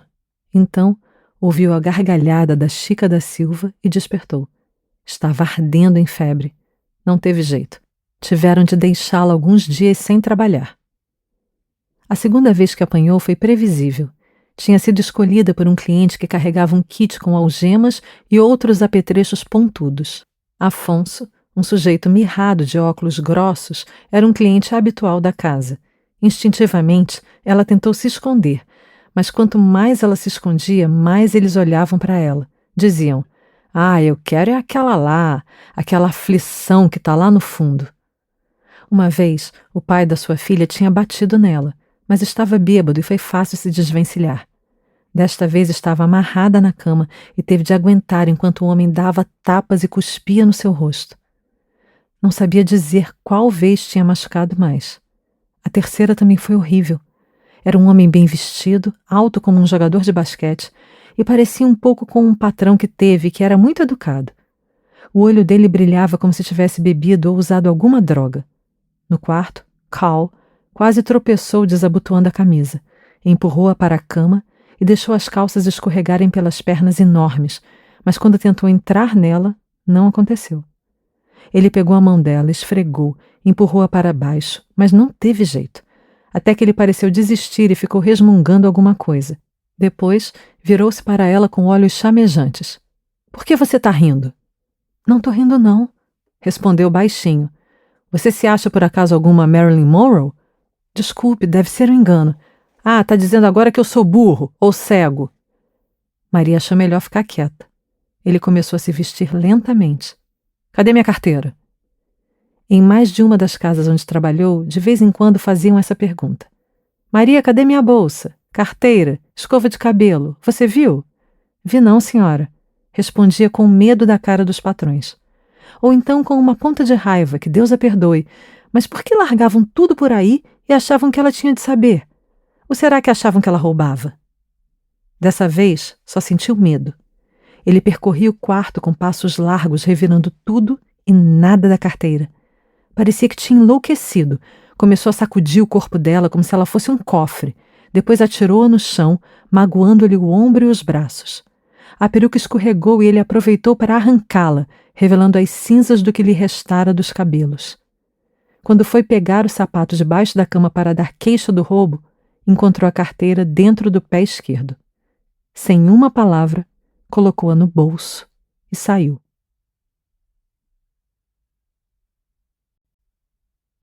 Acabo mostrando a José os esboços que venho fazendo. Ele sempre gostou dos meus desenhos. Diz que são ao mesmo tempo duros e delicados, um pouco como eu mesma. Tenho esperança de que me diga que estou no caminho certo, mas se me disser, não terei certeza. Por outro lado, se não gostar, sentirei que está tudo perdido.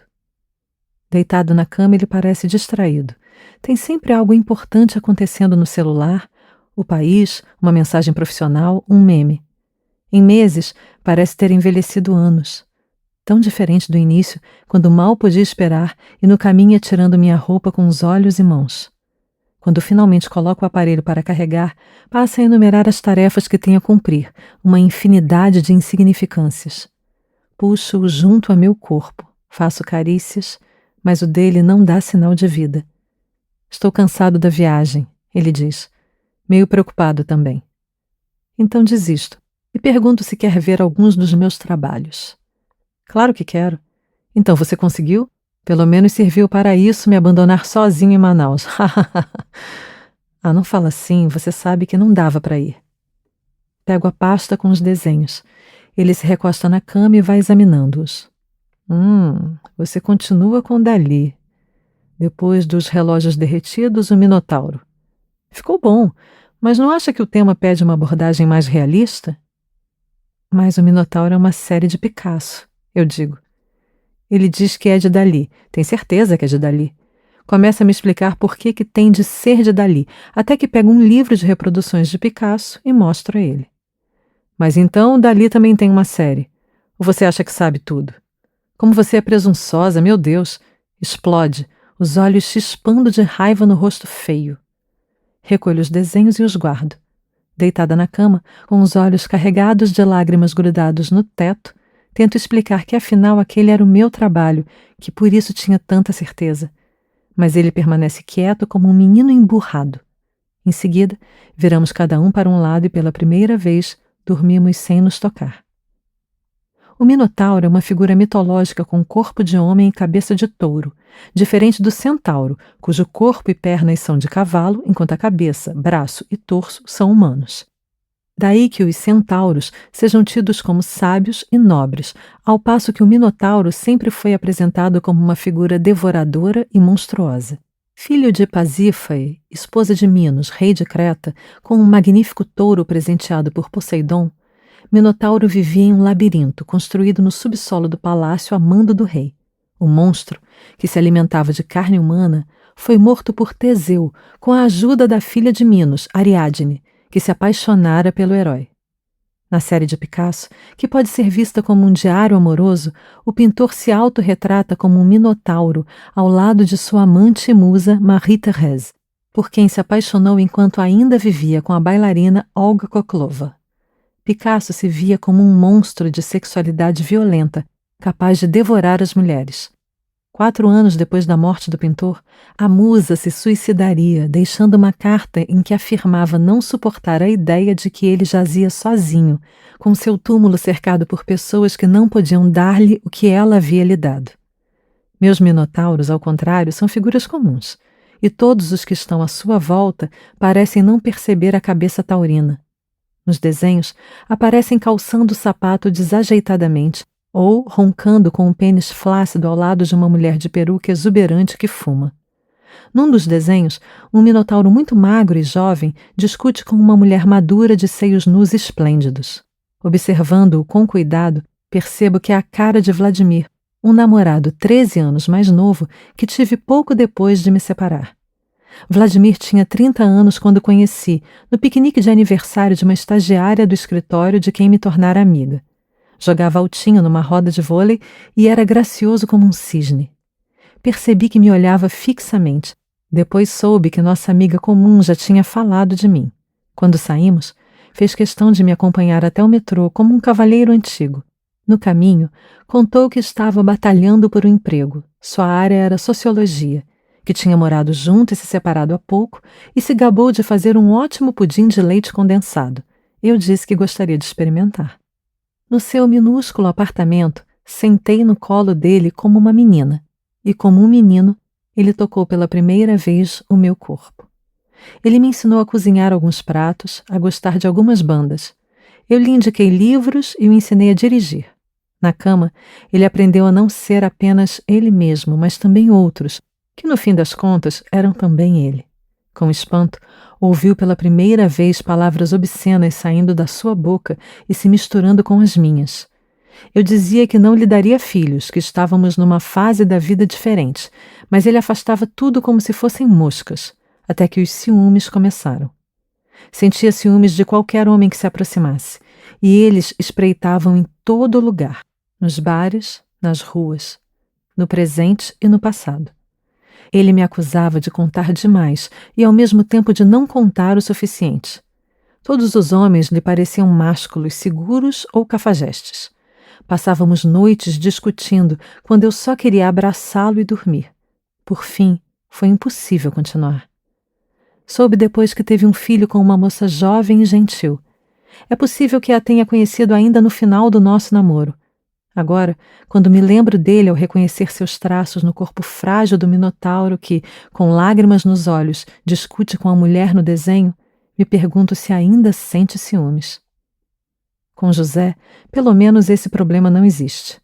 Até agora vivemos um idílio tranquilo, sem grandes perturbações.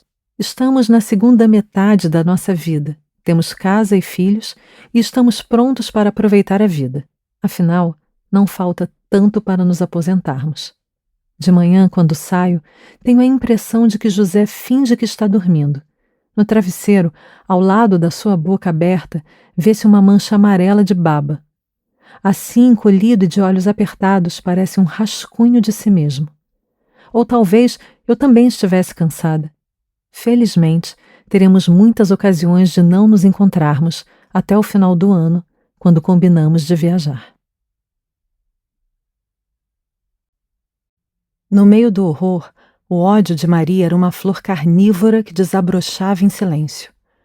É difícil conceber tanta submissão sem um ódio poderoso. Não consigo aceitar a paralisia, a entrega. Maria tinha sido batizada com um novo nome e o aceitava como um destino. Dona Aflição. Eu mesma fico com raiva, quero sacudir Maria, fazê-la rebelar-se. Mas preciso lembrar a mim mesma que aquela não era a primeira vez. Maria, empregada doméstica, catadora, vendedora de maçãs do amor em feiras lotadas, estava acostumada a suportar. Ou talvez não. Porque num dia chuvoso entrou na casa um rapazinho ainda imberbe, de olhos assustados. Maria o notou imediatamente. Parecia um peixe fora d'água. Do lado dele, um homem peludo como um macaco conduzia de modo sutil, mas firme, até a Lili. Como sempre, Maria estava encolhida no canto do sofá. Depois de algumas deliberações, ele varreu a sala com os olhos claros, balançou os ombros e apontou o queixo na direção dela. No quartinho, não sabia onde pôr os óculos. Quando, sem conseguir olhar para Maria, finalmente se decidiu a deixá-los na mesinha de cabeceira, escorregaram e caíram no chão. Droga, disse para si mesmo.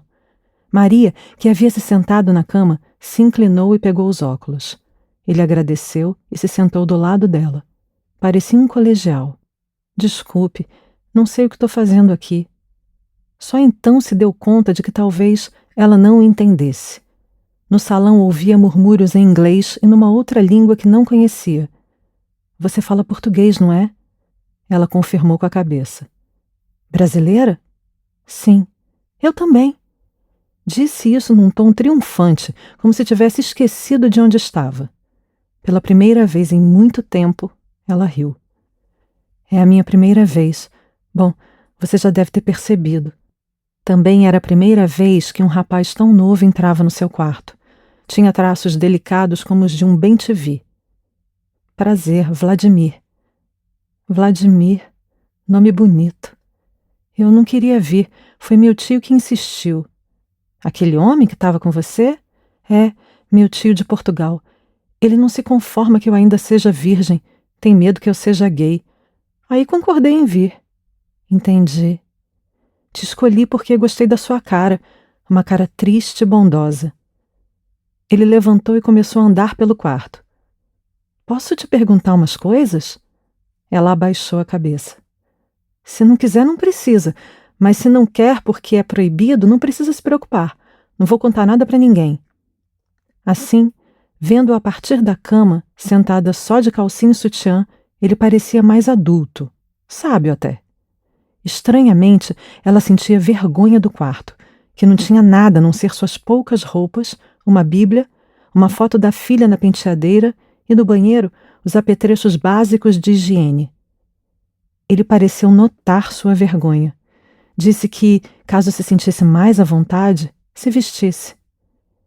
Eu, pelo menos, vou me sentir, acrescentou. Ela obedeceu e pegou uma camiseta dentro do armário. Mas olha, não podemos demorar. Meu tio pagou para eu fazer o serviço em 1 hora. E sorriu amarelo, como se esperasse aprovação para a expressão fazer o serviço. Algo se destampou então dentro dela. Contou como fora enganada no Brasil enquanto vendia a maçã do amor, do seu pavor quando olhou aquele tanto de segurança com o cachorro, ela sem passaporte nem nada, de como dava 3 horas e todas tinham de descer só de calcinha, sutiã e salto alto, e paravam só às 6 da manhã. Tinham de pagar, eram obrigadas a fazer tudo que os clientes pedissem, transar com camisinha, sem camisinha, sexo com a boca, algemas. Tinha noite que ela fazia até 10 programas, tirava 100 euros, 200 euros e ficava devendo 50. A única coisa que impedia as prisioneiras de tentar o suicídio era a lembrança da família. Mas não dava para sair, nunca que ia conseguir. Ali, elas eram igual cachorro. O rosto do rapaz estava mais branco do que já era. Balançava a cabeça como se dissesse: não é possível, não é possível. Mas o que ele achava? Que estavam todas lá por vontade própria, porque gostavam? Teve medo de ficar com raiva dele também, então concluiu: como pode tanta ruindade? Agora ele andava de um lado para o outro, quase saltitava, como um passarinho na gaiola. Temos de fazer alguma coisa, ele disse. Mas como denunciar a casa? O seu tio mesmo o tinha levado até ali, e com certeza esse pessoal era perigoso, correriam sérios riscos. Olhou o relógio, estava na hora de sair. Pegou a cabeça dela entre as mãos e disse, olhando bem nos seus olhos: me espera que eu volto. Maria passou a semana inteira agitada. Um botão de esperança tinha germinado dentro dela e era difícil detê-lo. Vladimir voltou numa terça-feira e aquele ficou sendo o dia deles. Foi fácil convencer o tio, feliz porque seu sobrinho tinha enfim mostrado que era homem. Toda terça, ele vinha com mais uma ideia, mais um detalhe do plano. Em primeiro lugar, ela precisava fugir. Assim, garantiriam que ela se livraria daquele pesadelo. Só depois disso, e com o testemunho dela, procurariam as autoridades. Um dia, tirou do bolso um papel com a planta do sobrado. Durante suas visitas, tinha percorrido a casa e mapeara bastante bem o local. Isso os ajudaria a traçar o plano de fuga. Ele falava empolgado, mas ela permanecia pensativa. Então você vai também com outras mulheres? Perguntou. Assim que entravam no quarto, ela se vestia, uma deferência a ele. Daquela vez, ele baixou os olhos, encontrando a saia florida e, logo abaixo, os pés nus. Você sabe que não. Deduzi a partir desse quartinho e do salão. Consegui que o Manolo fizesse uma espécie de tour comigo e com meu tio. Agora, podem estar esperando que eu frequente a outra ala. Temos de agir rápido, antes de estranharem demais. Realmente, o pessoal da casa já tinha percebido e andava mexendo com ela. Maria agora tem um preferido, sabiam? Um franguinho, zombava Lili. Quando o galo cantar, ela vai virar a Dona Alegria. Sim, tinham de agir rápido. Sem pensar, tirou a saia, a blusa e puxou a cabeça cacheada na direção do sutiã. Pela primeira vez, desde que ainda adolescente foi repreendida pela mãe quando se esfregava na beira do rio, sentiu o prazer subir e dissolver todos os seus membros. 2 semanas depois, Vladimir estava com olheiras profundas. Mais uma vez, depois de se amarem, repassaram o plano, mas tinha algo estranho. Ele não olhava diretamente nos olhos dela. — O que foi? Ela perguntou. — Não está conseguindo dormir? Está preocupado? Ele balançou a cabeça desconsolado. — Não é isso, não. — Então o quê? — É que não consigo dormir. Fico te imaginando com outros homens. Ela segurou na mão dele. — Pensa nisso, não. Eu também não penso. Sempre finjo que não sou eu que estou ali. Ele levantou a cabeça numa decisão. — Jura que nunca sentiu prazer com eles? Eu vi o homem que foi depois de mim. Era bonito. Por um momento, Maria ficou sem saber como agir. Primeiro teve vontade de rir, depois de chorar. Não acredito. Isso é uma brincadeira? E não eram só ciúmes dos homens que vinham à casa. Nos sonhos, Ele viu seu tio de Portugal e até um que se identificava como pai da filha dela, um homem negro e suado de algum trabalho braçal que acabara de fazer. Maria respondeu que ela é que tinha motivos. Não via como ele olhava as garotas no salão? Como uma das cariocas olhou para ele? Aquelazinha olhava com inveja, porque ninguém tinha cliente fixo do jeito que ela tinha, ainda por cima tão jovem. Estavam reconciliados. Mesmo assim, Vladimir não deixou de sonhar. Enfim, tinha chegado a hora de executar o plano. Tinham estudado cuidadosamente os horários. Às 6, o expediente se encerrava e os últimos clientes saíam sob o olhar sonolento ou impaciente dos seguranças. Entre 6h30 e 7 horas ocorria a troca de turnos. Para maior segurança, queriam sair quando a troca já tivesse ocorrido. Naquela madrugada, Vladimir chegou a tempo de pegar o último horário. Trazia com ele, além da própria roupa, um outro conjunto de calça e camisa. Para não causar desconfiança, vestiu uma roupa sobre a outra e, assim que entrou no quartinho, se despiu das 2 camadas. Maria estava quebrada de uma noite inteira, mas seu rosto reluzia de expectativa e medo. Maria enfiou a calça e a camisa que Vladimir despira por último por cima da calcinha e do sutiã. Como tinha emagrecido durante a temporada na casa, não teve dificuldade de fechar e abotoar as roupas, mas as extremidades ficaram compridas demais, e Vladimir ajudou a dobrá-las discretamente. Por cima de tudo, colocou uns óculos escuros e um boné. Vladimir pediu a um conhecido seu, natural de Cabo Verde, de compleição física semelhante à de Maria, que o acompanhasse na ida à casa ao longo das 2 semanas anteriores e no próprio dia da fuga. Deveria estar sempre de óculos escuros e boné. Segundo explicaram rindo, numa conversa anterior casual no salão, sofria de problemas nos olhos e na cabeça. É claro que não precisaria gastar nada do próprio bolso com as mulheres da casa, e ganharia ainda uma pequena quantia em paga do silêncio. O cabo-verdiano nem parecia acreditar na própria sorte. 3 noites de sexo grátis e ainda um adicional para a bebida. Assim, quando um homem negro relativamente franzino percorreu os corredores ao lado de Vladimir, aparentemente conversando com ele sobre suas proezas, não chamou nenhuma atenção especial. E como o melhor disfarce é sempre a naturalidade, quando cruzaram com um dos capatazes à entrada do salão, Vladimir fez um comentário espirituoso sobre a aparência dos cachorros. Quanto ao verdadeiro cabo-verdiano, aproveitava para se esbaldar com uma marroquina, já que tinham combinado que ele sairia depois da fuga de Vladimir e Maria. Tinham descido as escadas e atravessado o salão gloriosamente pela diagonal, de forma a evitar as janelas. Ao chegarem ao portão que tanto tinha impressionado Maria meses antes, ela parou por um momento solene. Conforme tinham previsto, o porteiro não era o mesmo da noite. Por trás do portão, o dia abria lentamente os dedos róseos. Maria ficou tão comovida que não percebeu que tropeçava num pedaço de madeira e caía no chão, deixando rolar óculos e chapéu. Vladimir correu instintivamente para socorrê-la, quando notou que o segurança levantava e ia gritar alguma coisa. Meteu a mão sob o casaco e de lá retirou a garrafa de uísque que sempre levava consigo. Num movimento ágil, espatifou-a bem no meio da testa do homem que caiu como morto. Na camisa de Maria, o sangue espirrado tinha a cor da madrugada. "Rápido, corre!" ele comandou, e ela obedeceu sem olhar para trás. Mas não, todo este capítulo soa falso. A história de Maria tem de ser minimamente verossímil. De incoerências bastam as minhas.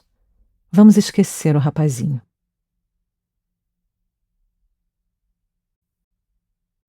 Foi então que, consumida pela tristeza, Maria adoeceu. Suas forças a abandonaram. Ela deitou, rezou e implorou para Deus ajudá-la. No outro dia, acordou com a pele toda coçando, coberta do que pareciam ser escamas de peixe. Estava toda machucada e sangrava. "É doença de rua", os traficantes disseram. "Algum homem te passou, esfrega bem essa pele." No banho, ela aproveitava para coçar as escamas com uma esponja. Tinha de fazer de levinho para não sangrar muito. Uma noite, ela sonhou que era um peixe e caía dentro do vaso sanitário. Já tinha visto um filme assim. Se chamava Procurando Nemo. O filho da sua primeira patroa costumava chamá-la para segurar a mão gordinha toda vez que revia a cena. No sonho, ela também era tragada pela descarga e de repente estava nadando no meio do oceano, em meio a peixes coloridos e cheios de espinhos. O novo sabonete não deu certo e os clientes começaram a reclamar. Feia, suja, perebenta. Só iam com ela porque davam desconto. Os que a levavam para o quarto evitavam tocá-la e a usavam por trás. Às vezes, as escamas sangravam e o cliente gritava com ela. Um dia, Maria deitou na cama e se recusou a levantar. Você vai ficar devendo ainda mais, os traficantes diziam. Se quer seu passaporte de novo, precisa pagar a dívida. Mas Maria já não se importava. Era melhor morrer logo. Então Lili entrou no quarto e ordenou: de pé! Maria continuou deitada, e quando a velha tentou puxá-la, resistiu e cuspiu na cara de cera. A expressão de ódio de Lili como que a despertou. Nunca imaginara que podia fazer uma coisa dessas, mas agora que acontecera, não se importava mais. Lili chamou os seguranças. Maria foi levada para um porão, onde a trancaram sob a vigilância de um cachorro. Ela achava que as coisas não podiam piorar, mas não era verdade. Sempre podiam.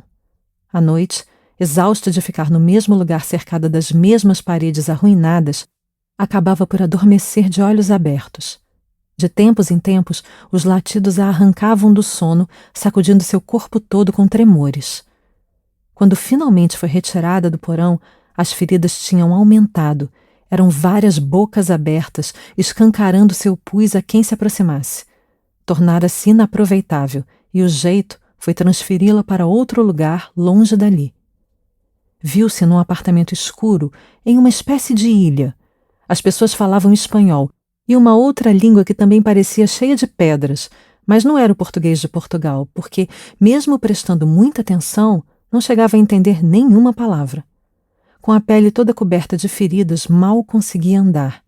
Para ir ao banheiro, tinha de ser amparada pela dona do apartamento, uma senhora de rosto chupado. A única vez que a viu pronunciar uma palavra foi quando os criminosos a comunicaram que a levariam e deixariam Maria em frente ao consulado brasileiro em Barcelona. A velha levantou o queixo e disse, em tom de pergunta: "Quan?" Compraram uma passagem de barco para 10:30 da noite. O homem que tinha ficado com os documentos disse que quando embarcasse era para ela olhar só para baixo. Pensou: agora o moço do barco vai ver que o meu visto está vencido e eu vou falar o que está acontecendo. Mas ele não olhou. Largaram Maria no porto e devolveram seus documentos. Ela ficou ali, solta e cheia de escamas, sem saber o que fazer. Pessoas cruzavam o espaço, apressadas para o trabalho. Pedregulhos rolavam de suas bocas. Sem saber o que fazer, sentou num banco e ficou olhando. Quanto tempo ficou ali parada? Não sabia. Sua cabeça tinha esvaziado. Só via as pessoas se movendo sob o céu, tantas, de tantos tipos, cada uma sabendo exatamente aonde ia. De vez em quando, a pele coçava muito e ela tentava acalmar a agonia com as unhas, mas já não havia unhas, ela tinha roído tudo, e o jeito era esfregar com força as pontas imundas dos dedos nas feridas. Então apareceu um homem muito branco, um pouco curvado. Parecia um padre, mas a roupa era um pouco diferente. Devagar, foi falando algumas frases até descobrir que ela entendia o português.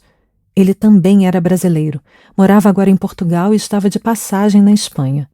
Acenou para um táxi e pediu que o motorista os deixasse em frente ao consulado do Brasil em Barcelona.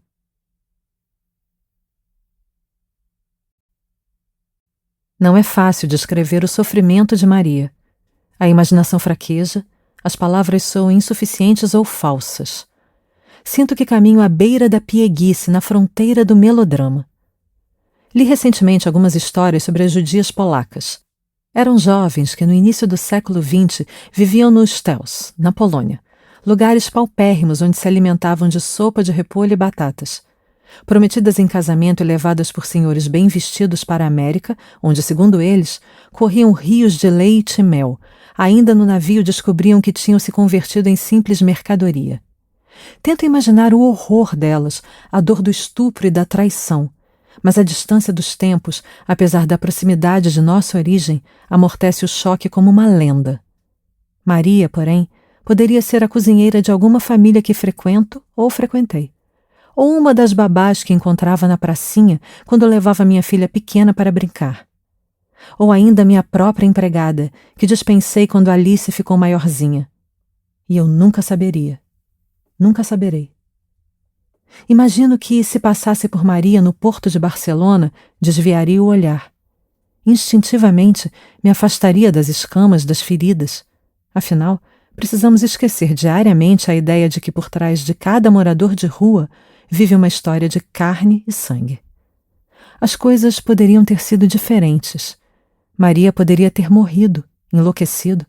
Talvez levasse mais algum tempo passando dor e fome até achar o caminho do consolado. Felizmente, um homem notou o desespero de Maria e se compadeceu. Quando o imagino, vejo-o com os traços de Alexei. Eu tinha 16 anos. Foi o meu primeiro namorado. Se não digo primeiro amor, é porque antes dele, aos 15, me apaixonei por um personagem. Mas as paixões não são isso mesmo, a dedicação em tempo integral a um personagem? Henrique era atormentado e tinha o peito com uma depressão entre as costelas que parecia um ralo. Na cama do quartinho atapetado de discos e livros, onde se recostava um violão, meus dedos sonhadores escorregavam para dentro daquele buraco. Eu era virgem e ele uma esfinge. Depois que nos abraçamos nus, e eu senti dor antes que qualquer coisa pudesse acontecer, ele perdeu definitivamente a paciência. Passou dias se esquivando. Com o coração acelerado, eu o procurava pelas ruas próximas ao seu prédio, frequentava as mesmas festas. Acabou por desaparecer por trás das nuvens de uma carta que lhe enviei e a qual nunca respondeu.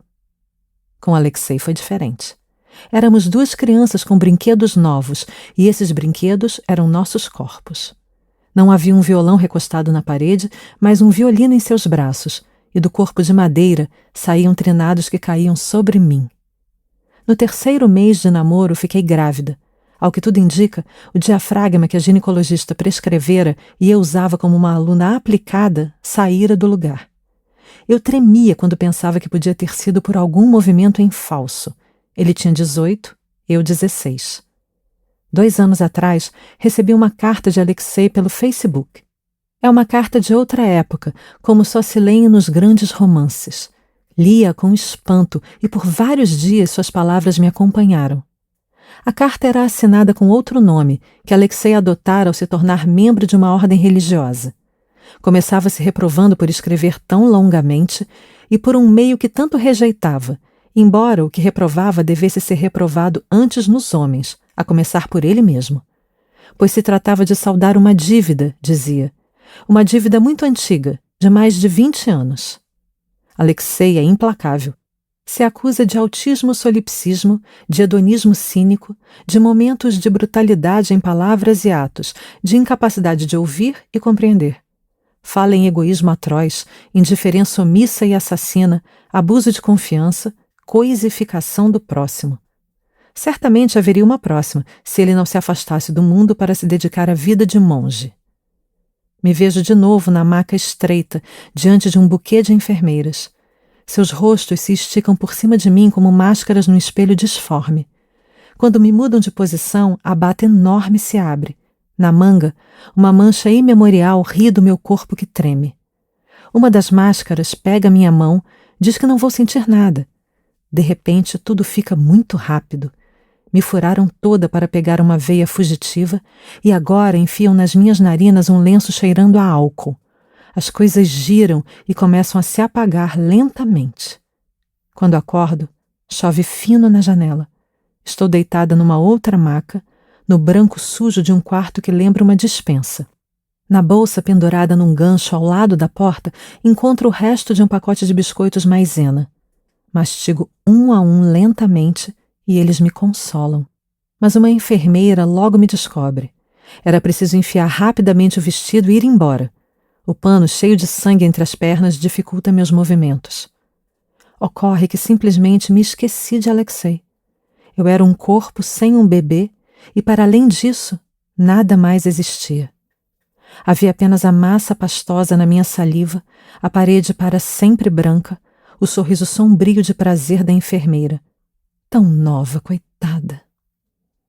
Passei dias em casa vendo televisão, com os braços cheios de manchas roxas e mata-borrões trocados periodicamente entre as pernas. Tinha visto Alexei pela última vez antes de entrar na sala de cirurgia, e agora ele tinha desaparecido como se nunca tivesse existido. Era de certa forma bom, porque assim o bebê também não existia. Depois me explicaram que não tinha sido bem uma cirurgia, mas uma curetagem. Aspiravam o feto e raspavam tudo. Por isso sangrava tanto. Mas eu sabia que não era só por isso. Me pergunto se Maria, aos 14 anos, se sentira como eu aos 16. Se tinha tido o mesmo medo, se tinha se sentido assim vazia, se tinha tentado se consolar com biscoitos. De uma forma ou de outra, sinto que naquela maca, mais do que nunca estamos próximas. Alexei escreve para pedir perdão. Estou certo, seguro e serenamente convicto que lhe devo, há quase 30 anos, um pedido de perdão.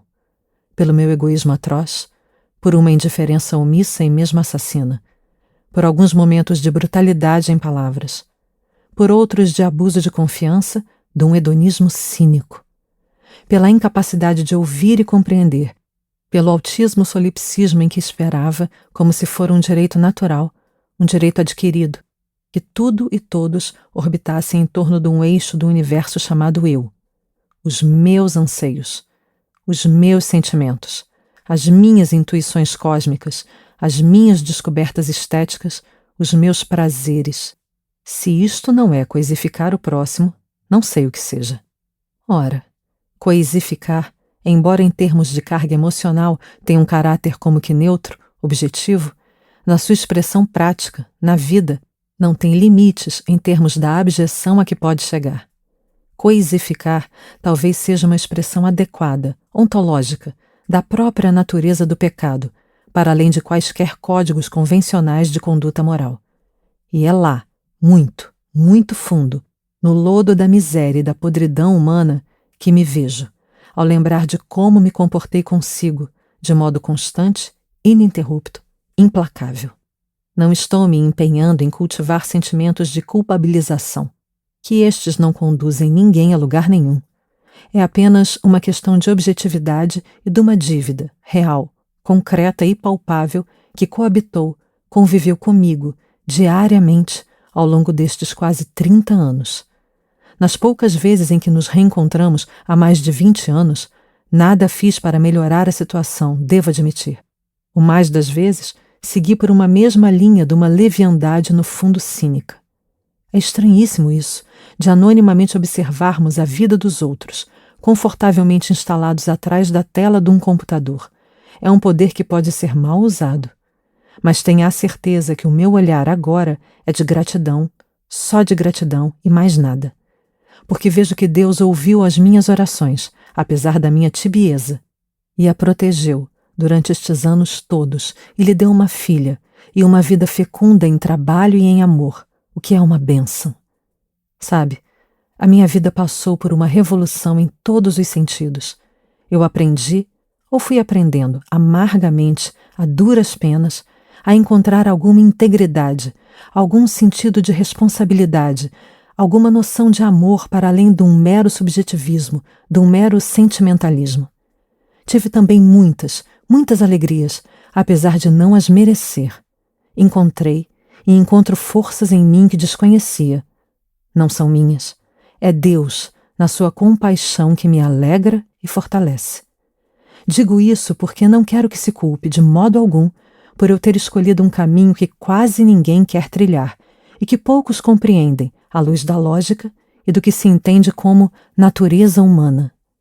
Pois veja bem, no momento em que nos separamos e por mais uns bons anos, à luz da visão e modo de vida que eu então cultivava, a minha única aptidão, não digo vocação, seria fazer infeliz toda e qualquer mulher vinda a este mundo. Digo-o com toda a serenidade, sabendo o que sei hoje em dia a respeito da vida. Mal de mim se não aprendesse com os erros meus e doutrem. Eu era literalmente um caso perdido, e nada haveria a fazer com alguém tão pretensioso, obstinado, pertinaz, inconsequente e cheio de si. Nada que fizesse ou dissesse faria de mim um homem na acepção plena da palavra. Continuaria a ser um fardo pesado e incômodo sob um sorriso sereno e inalterável, sempre recusando a responsabilidade, tecendo desculpas, negando o óbvio, vidente do incerto e imaginado e cego para o evidente, recebendo sem dar, buscando conforto sem o proporcionar, um parasita de deleites e de sentimentos, como um alcoólico, um drogado, um assassino.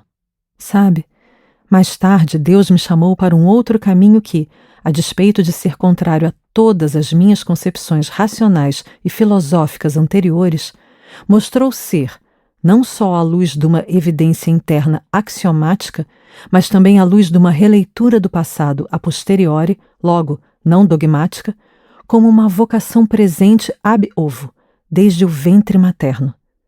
Tive inúmeros sinais bem claros disto mesmo. Muita coisa só começou a fazer sentido a partir desta releitura, desta recapitulação. Perdoe-me a linguagem abstrusa. É difícil falar de uma experiência religiosa sem cair em sentimentalismos baratos. E é terreno onde o pensamento puramente lógico, à maneira de Aristóteles, tem dificuldade em penetrar. Enfim, o que quero dizer é que esta vocação sempre esteve lá e tinha de a descobrir de um modo ou de outro. Aprover a Deus não fossem tantos e tão grandes os meus erros, porque não vou blasfemar a ponto de dizer que Deus, enfim, desejou que eu vivesse torpemente, egoisticamente, para retirar daí algum bem maior para a humanidade. É de espantar que de linhas tão tortas como as que eu tracei, por minhas escolhas, por meu egoísmo, Deus tenha conseguido endireitar algo e fazer um caule mirrado e retorcido, à sombra de um denso silvado, ainda assim elevar os seus ramos em direção da luz do sol, produzindo então alguns frutos, mirrados, é certo, pela cepa fraca de que provém, mas ainda assim frutos. Perdoe-me esta longa carta, o longo sermão que não foi encomendado, o tom retórico. Acho que se pode resumir tudo nestas simples palavras. Perdoe-me todo o meu egoísmo e, se puder, não me acuse perante Deus, nem tampouco acuse a Deus por aquilo cuja culpa é minha e de mais ninguém. Pois de nada me servem títulos eclesiásticos, obras pastorais, trabalhos teológicos, prestígio humano, se não me perdoares, porque estou convencido que a ninguém neste mundo eu feri e prejudiquei mais do que a ti. Daria tudo, tudo, para não ter sido tão inconsequente. Agora, espero na misericórdia de Deus e também na sua. Bispo Eulálio Alexei. PS. Perdoe-me toda a retórica. Tenha a certeza que meu pedido é sincero. Noutras circunstâncias, usaria uma linguagem muito, muito mais simples. Como responder a essa carta? Os anos tinham feito seu trabalho, talvez com uma outra escrita ao meu modo. Deixe-me dizer o que em mim ficou de você. Eu diria na carta. O som do violino que casava tão bem com os seus olhos infantis, o quartinho atulhado de roupas sujas e livros mofados, as primeiras descobertas de nossos corpos, feitas com mãos clínicas, a cachorra que batizei de Capitu e que era meio doida, nossas conversas no sofá com sua mãe, a descoberta de Raduan Nassar e Ferreira Goulart, seus poemas delirantes, sua solidão, o cheiro acre da adolescência atormentada, a mistura de ternura, alarme e repulsa. Mas não escreverei isso. Prefiro imaginá-lo assim, ao lado de Maria, levando-a para o consolado com infinita delicadeza, para não machucar ainda mais suas feridas. Recebo uma mensagem de José no celular. Tá em casa? Tô, mas combinei de sair daqui a pouco com minha filha. Tô indo para aí. Quero conversar sobre a briga de ontem. Também tenho que encontrar um amigo depois. Nas mensagens, José respinga carinhas envergonhadas ou sorridentes. Você quer conversar em 20 minutos? Faltam 2 dias para o ano novo e estamos de viagem marcada para o dia seguinte. Estranho a urgência, mas concedo. Certamente quer pedir desculpas pela grosseria da véspera. Está aflito e não consegue esperar. Sugiro que nos encontremos na portaria do prédio para não sermos interrompidos. Nessas horas, minha filha costuma perguntar se a roupa está boa, onde está a tesourinha de unha, se eu posso fazer café antes de sairmos. Lá embaixo, cai uma triste chuva de resignação. José me espera sentado na mureta da garagem com a cabeça baixa sobre o celular. Sinto pena dos poucos fios de cabelo grudados na cabeça calva que parece uma manga. Eu me sento ao lado dele na mureta. Bom, primeiro queria te pedir desculpas. Diz sem me olhar. A voz dele é quase uma acusação. Eu fui muito grosseiro com você. Eu espero. O dia escurece na nossa frente a olhos vistos. Por trás da pilastra, um passarinho voa por entre as folhas molhadas da chuva. É provável que, como eu, ele note o movimento, porque também olha fixamente para a frente. Talvez não. E a segunda coisa? A segunda coisa era que ele tinha ficado com uma pessoa em Manaus. Não sabia por que tinha acontecido, sabia que tinha que me contar. Nossa relação era ótima, nunca imaginaria que tão frágil. Ele me amava, aliás, ama. Não queria me magoar. O problema é que não dava para fazer aquilo de um jeito bom. Na verdade, não conseguia mais se olhar no espelho, se sentia todo misturado. Enquanto ele falava, eu me vi duplicada em frente a nós dois, olhando num binóculo. De repente, num gesto de desenho animado, bato com uma mão na cabeça como se tivesse esquecido alguma coisa e lamentasse a minha tolice. Então viro o binóculo ao contrário e sorrio. Quando ele termina, me levanto como quem espana a poeira da roupa, falo algumas palavras na direção da árvore e volto para casa. Alexei não deixou Maria ter certeza de que ficaria bem. Ele amparou o corpinho frágil até atravessarem o umbral do consulado e o pousou cuidadosamente numa poltrona, onde ela hesitou em sentar. Ia sujar tudo, tudo tão elegante, tão liso. Com um gesto que julgou tranquilizador, ele pediu que esperasse, voltava num instante. Dirigiu-se ao funcionário da recepção e explicou como encontrar a Maria, como estava traumatizada e doente. Enquanto aguardava, sentou-se ao lado dela e esperou. O consulado a encaminhou a um programa de acolhimento de mulheres vítimas de tráfico de pessoas, ligado a uma entidade católica de Barcelona. A primeira coisa a ser feita era levá-la ao médico. Descobriram que tinha psoríase, uma doença que causa lesões avermelhadas e descamativas na pele. Quando a pessoa é submetida a um alto nível de estresse, a enfermidade pode se tornar crônica. Na casa da entidade, as freiras cuidaram dela. Maria passava dias sem falar nada, só lembrando. Em algumas semanas, as lesões tinham sumido, mas cuidar do corpo era mais fácil do que cuidar da alma. À noite tinha pesadelos com as companheiras que tinham ficado para trás.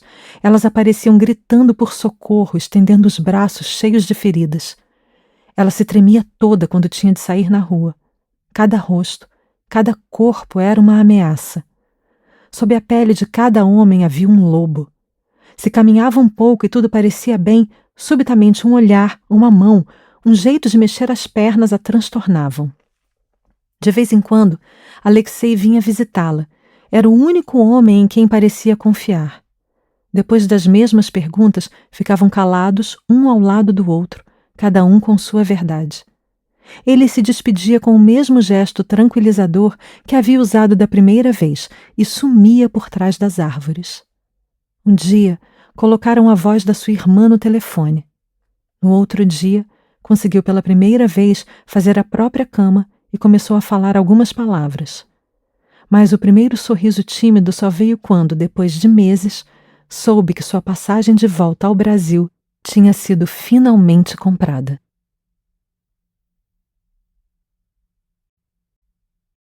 No elevador, sou um corpo vazio, um rosto sem pensamentos que estranho no espelho. Com um movimento ascendente, as palavras começam a vir. Covarde, filho da puta, que decepção, meu Deus. Pouco me importava tal mulher, se é que ela existia, se é que já não existisse muito tempo antes. O que não perdoo é o clichê. Mas quando chego em casa e entro no quarto, uma intuição, algo que sempre estivera ali, nas frestas, me atinge como um soco. Passo os olhos pelas paredes procurando. Minha respiração voa, o coração lateja. Escorrego as mãos pelo reboco branco e frio. Nada. Sento na cama e começo a apalpar o estrado. Meses atrás, José se propôs restaurar minha cama. Reparou pequenas rachaduras, lixou, encerou e por fim exibiu o resultado com orgulho masculino. Costumava se gabar de pôr a mão na massa, ao contrário de outros intelectuais que conhecia. Vou deslizando os dedos na madeira irregular, sentindo as sutis reentrâncias. E, de repente, ali estava. Na cabeceira da cama, uma câmera minúscula me olhava. Rapidamente, mesmo antes da raiva, recapitulo meus últimos movimentos. O que eu tinha feito durante a viagem de José? Ler, tomar vinho enquanto assistia a uma série online, me retorcer debaixo dos lençóis, numa das vezes vendo um vídeo que abandonei quando se tornou deprimente, checar mensagens no celular, trocar frases simples e sarcásticas com as amigas, ler, dormir de novo. Um show de realidade banal. Se tivesse que traí-lo, coisa que já tinha recusado uma vez, não seria na minha cama. Então me ocorreu que também a câmera espiava nós dois. Tinha sido testemunha das nossas noites, dos gritos, dos suspiros, das vezes em que deitávamos paralelos e satisfeitos, nas nossas solidões, das conversas, dos abraços, do sono infantil, dos hálitos da manhã. Ele poderia rever tudo a qualquer momento, ou mostrar para quem quisesse, ou ainda deixar vazar minhas palavras, meu corpo, para a nuvem que desejasse. Tremo ao pensar que José tem tudo isso em seu poder. Tremo de ódio, de vergonha. Como eu pude me enganar tanto? Sem pensar, ligo para o celular dele. 1, 2, 3 vezes. Na quarta, ele atende alarmado. Estava no encontro com um amigo, ou talvez fosse com a tal mulher. Preciso falar com você com urgência. Mas o que foi? Você saiu de repente e parecia que não queria falar? Não é isso. Então o que é? Vou sair com a minha filha para o shopping. De lá ela vai direto para uma festa. Te encontro na minha casa às 10. Posso ouvir a respiração do outro lado. Soa como um suspiro resignado e ao mesmo tempo satisfeito. Antes de sair com Alice, coloco um vinho na geladeira. Não ia tapar a lâmpada Pignoli com esparadrapo, nem furar o pequeno olho de vidro. Isso estragaria a surpresa. Enquanto eu e minha filha percorremos as lojas, não consigo parar de pensar. O que ele pretendia com aquela câmera? Com que frequência a controlava? Por que tinha me comunicado da sua aventura justo às vésperas do Ano Novo, nem antes, nem depois? Como passar uma semana, ou talvez mais, fingindo? Como aquilo tudo poderia se ajustar à imagem que eu fazia dele? O novelo dos pensamentos era cortado de tempos em tempos pela voz da minha filha. Você não me ouve, mãe? Esse vestido não caiu bem. E virava de lado, de frente, arrepanhava os cabelos, chupava a barriga para dentro. O que você acha? Achei bonito. Você está dizendo qualquer coisa. Não reparou nessa cintura? Tá horrorosa. Eu poderia exigir as gravações, mas não teria como garantir que não havia cópias. Não. O que foi gravado não seria apagado. Mas pelo menos que não se espalhasse. De alguma forma, ele precisava ter medo. Ou será que no fundo eu queria que reatássemos? Ao pensar nisso, a repulsa me atinge como um punho. Nunca mais tocar aquela pele velha. Então me lembrei da alergia. José não podia comer canela que ficava todo empelotado. Fico tão excitada ao pensar isso que minha filha nota. Mãe, vamos! O que você está fazendo parada sorrindo aí? Vou confrontá-lo. Dizer que sei de tudo. Mas antes ofereço uma boa taça de vinho para uma conversa civilizada. Ele nunca recusa uma bebidinha. Coloco a canela. Um tantinho já vai ser suficiente. Minha filha falava e eu tinha que responder alguma coisa de novo. Que sabor de pretzel devia escolher? Estamos na lanchonete e quando Alice estiver de barriga cheia, o humor vai melhorar. Depois de rodar por algumas lojas, ela voltará a experimentar a primeira roupa da série e procurará no meu rosto sinais de aprovação, ou antes, de reprovação. Ela farejava de longe qualquer movimento em falso. Tá ótimo. Ela se resigna. Sairá vestida direto para a festa, porque já está atrasada para chegar à casa da amiga, de onde irão de Uber para a Barra.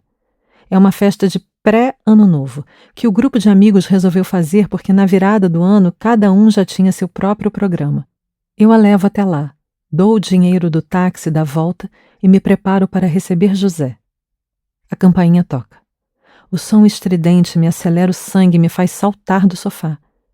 Começo a contar 1, 2, 3 para me acalmar, mas antes de chegar ao 10 já estou na soleira abrindo a porta e deixando José entrar, como um toureiro deixa passar o touro.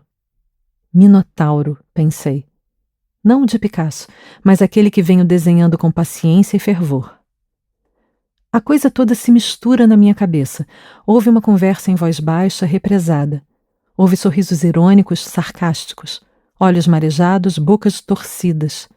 Eu ofereço vinho e ele aceita. Trago da cozinha 2 taças cheias, uma delas contendo pó de canela. Ele sorve o tinto em pequenos goles, arrematados com uma espécie de careta. Revelo que encontrei a pequena câmera, e ele nega. Não fui eu. Claro que não fui eu. Por que eu faria isso? Os braços, as pernas coçam, ele todo se agita, os dedos esfregando a pele, primeiro de forma ocasional, depois furiosamente. Vejo o rosto dele mudado, o corpo avançando na minha direção. Minha mão direita alcança e segura a garrafa de vinho. Ele me empurra, tenta me imobilizar, fazer com que me ajoelhe. Ah, desta vez não. Minha mão voa até a testa, onde se destacam apenas os parcos cabelos. Numa súbita explosão, os fios se tornam melados e coroados de cacos de vidro. Ele cai bem devagar, como se escorregasse dos meus braços. Olho para a poça vermelha e não distingo o que é vinho do que é sangue.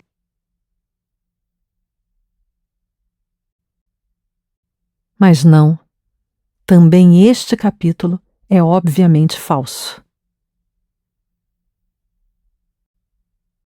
Com pinceladas espessas, tento fazer o retrato de Maria na casa das freiras. É um quadro sombrio no qual o corpo dela se confunde com as sombras do recolhimento e da tristeza. Freiras sempre me assustaram, com seus mantos de castidade mal lavada. O cheiro de murrinha, os gestos calculados, a piedade forçada. Tudo me causa repulsa. Entretanto, para Maria, essas mulheres devem ter sido um descanso. Com seus corpos fechados, suas regras, sua lentidão, abriam um espaço de silêncio no meio da dor. Uma procissão de freiras ocupa a primeira metade do quadro. No canto direito, de pé, Maria olha para as próprias mãos. Sua boca entreaberta não entende o que vê. 1, 2 e 3 vezes cubro o rosto encovado de tinta vermelha. Os lábios são 2 gordas fatias de sangue. Em todos aqueles meses, ela tivera algum momento de alegria? Um sopro de esperança, de beleza? Só se sentira realmente viva no capítulo falso? Ou a vida se tece também no seu avesso? Minha mão treme quando pinto Maria. É a primeira vez em muito tempo que uso cores. Hesito a usar os tons que vão do ocre ao preto mais fechado. Contra o fundo branco das freiras, o corpo de Maria se destaca como uma doença. Essa doença é a única coisa viva ali. Ao golpear o seu corpo de tinta, uma espécie de euforia me invade. A tinta é espessa e escorregadia como terra depois da chuva. Ela escorre em camadas pelas costas curvadas. Volto ao rosto de Maria. Com a ponta do pincel, faço no lugar da boca uma curva elegante e um sorriso se insinua. Mas não sei se é um sorriso de alívio ou de ódio.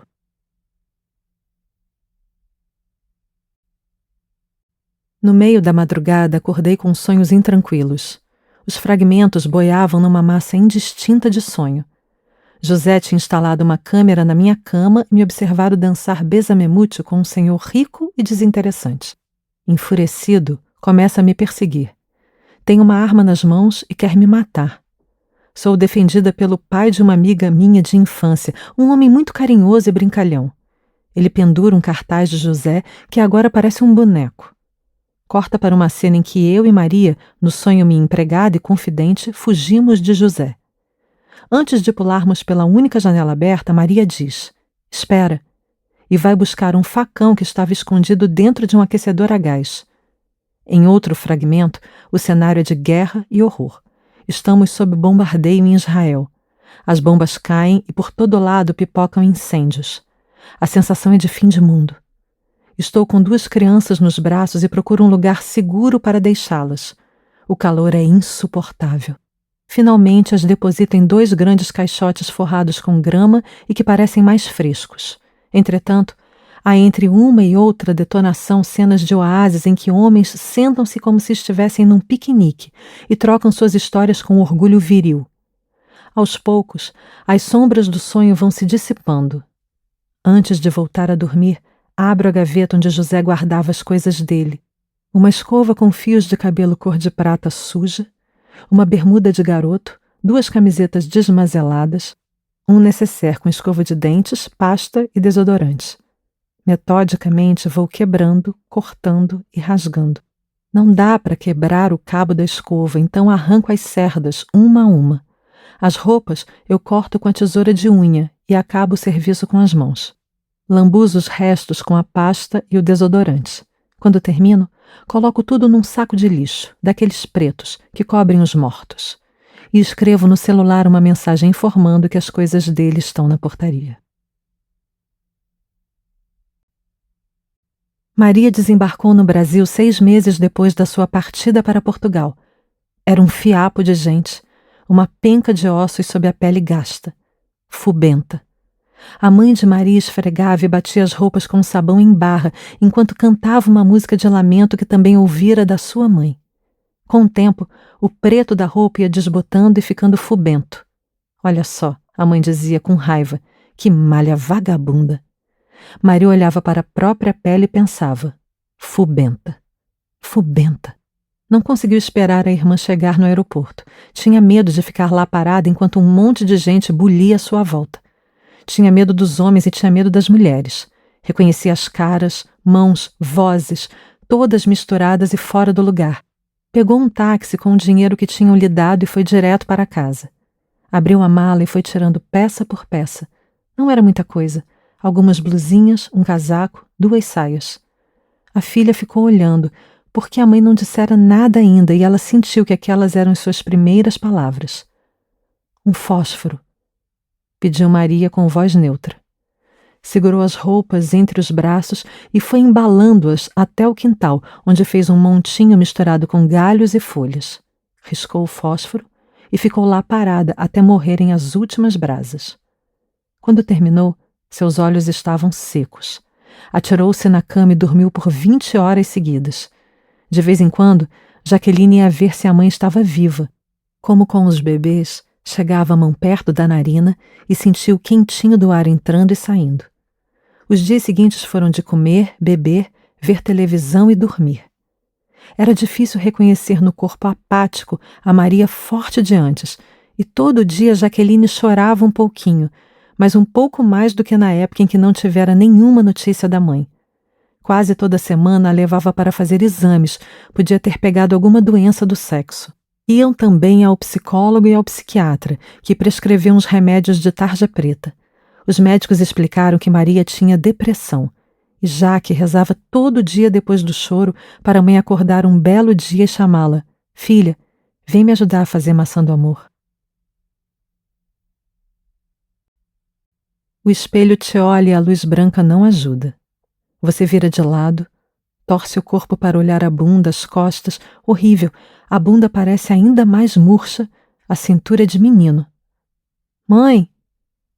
Você não entende porque a cara da sua mãe é assim, cara redonda de bochechas murchas, cara de lua. Você também tem cara de lua, herdou isso dela, mas as bochechas são rosadas e frescas. Aliás, também herdou a bunda murcha, infelizmente. O problema é que ela simplesmente não entende nada. Não sabe se é porque está cagando para você, ou porque vive no mundo da lua, ou porque tem mau gosto mesmo. Mãe, não é possível. Daqui a pouco você tem que estar na casa da amiga e não consegue achar o vestido certo. Você sabe exatamente o que quer. Um vestido preto de costas nuas e transparências estratégicas. Mas ou esse vestido não existe, ou é você que não existe para o vestido. Isso te deixa louca e também com muita fome. Vamos para outra loja. Não, vamos comer primeiro.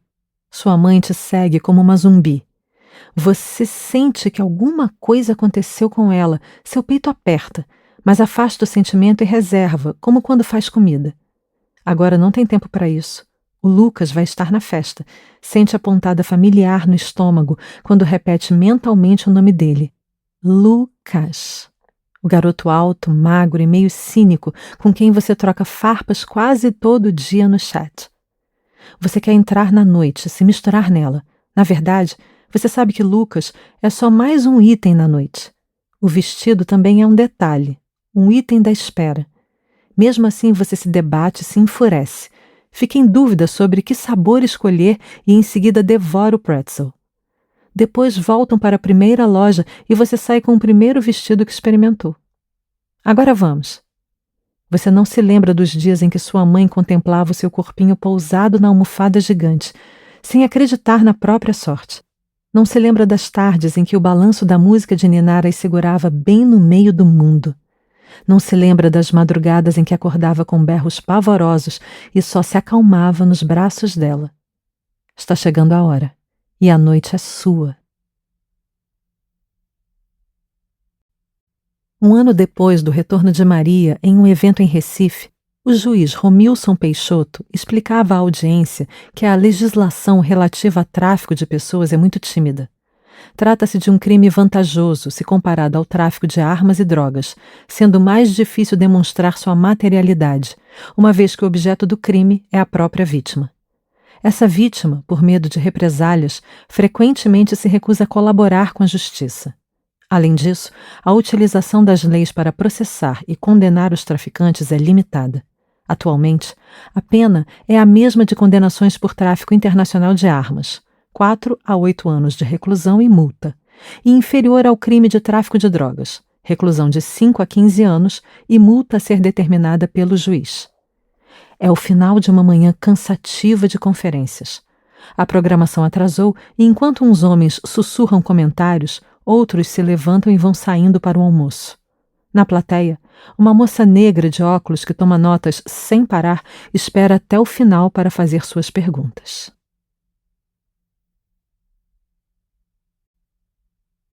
Esta noite voltei a sonhar com Maria. Estava deitada num caixão branco, como são enterradas as virgens, e cercada de rosas vermelhas. O salão estava vazio e silencioso.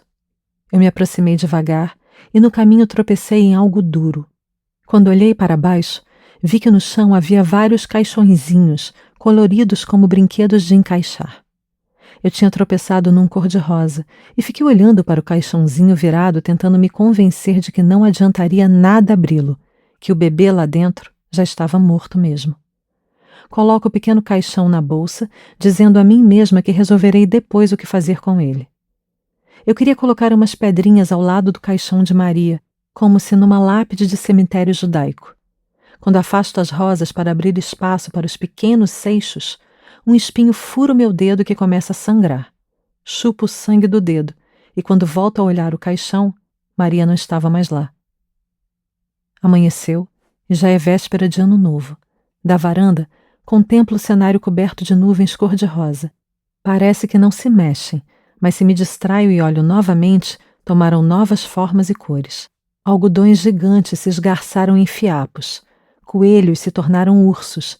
Tapetes viraram bolotas brancas como pipocas. Deixo o saco de lixo na portaria e passo o dia arrumando a casa para o Réveillon. Arrumo, esfrego, lavo, canto, preparo a comida. Não sei se minha filha vem. Ainda não voltou da casa da amiga e disse que não sabia onde passaria a meia-noite. Quando começa a anoitecer, vou até o quartinho que uso como ateliê e levo para a varanda os trabalhos que fiz nos últimos meses. Encostados na parede do lado direito, disponho os desenhos da série dos Minotauros e, à esquerda, monto o cavalete com o retrato de Maria na casa das freiras. Abro um vinho e acompanho no relógio a chegada da meia-noite. Mas antes que os fogos de artifício estourem e derramem seu rastro de luz, ouço passos no corredor. Dentro do peito, meu coração bate como asas. Mãe! Ela me chama assim que abre a porta. Olá, obrigado por assistir até aqui. Se você curtiu o conteúdo, não esqueça de deixar o seu like, se inscrever no canal e ativar as notificações para não perder nenhum vídeo novo. Seu apoio faz toda a diferença e me ajuda a continuar trazendo conteúdos incríveis para você. Um forte abraço e até o próximo vídeo.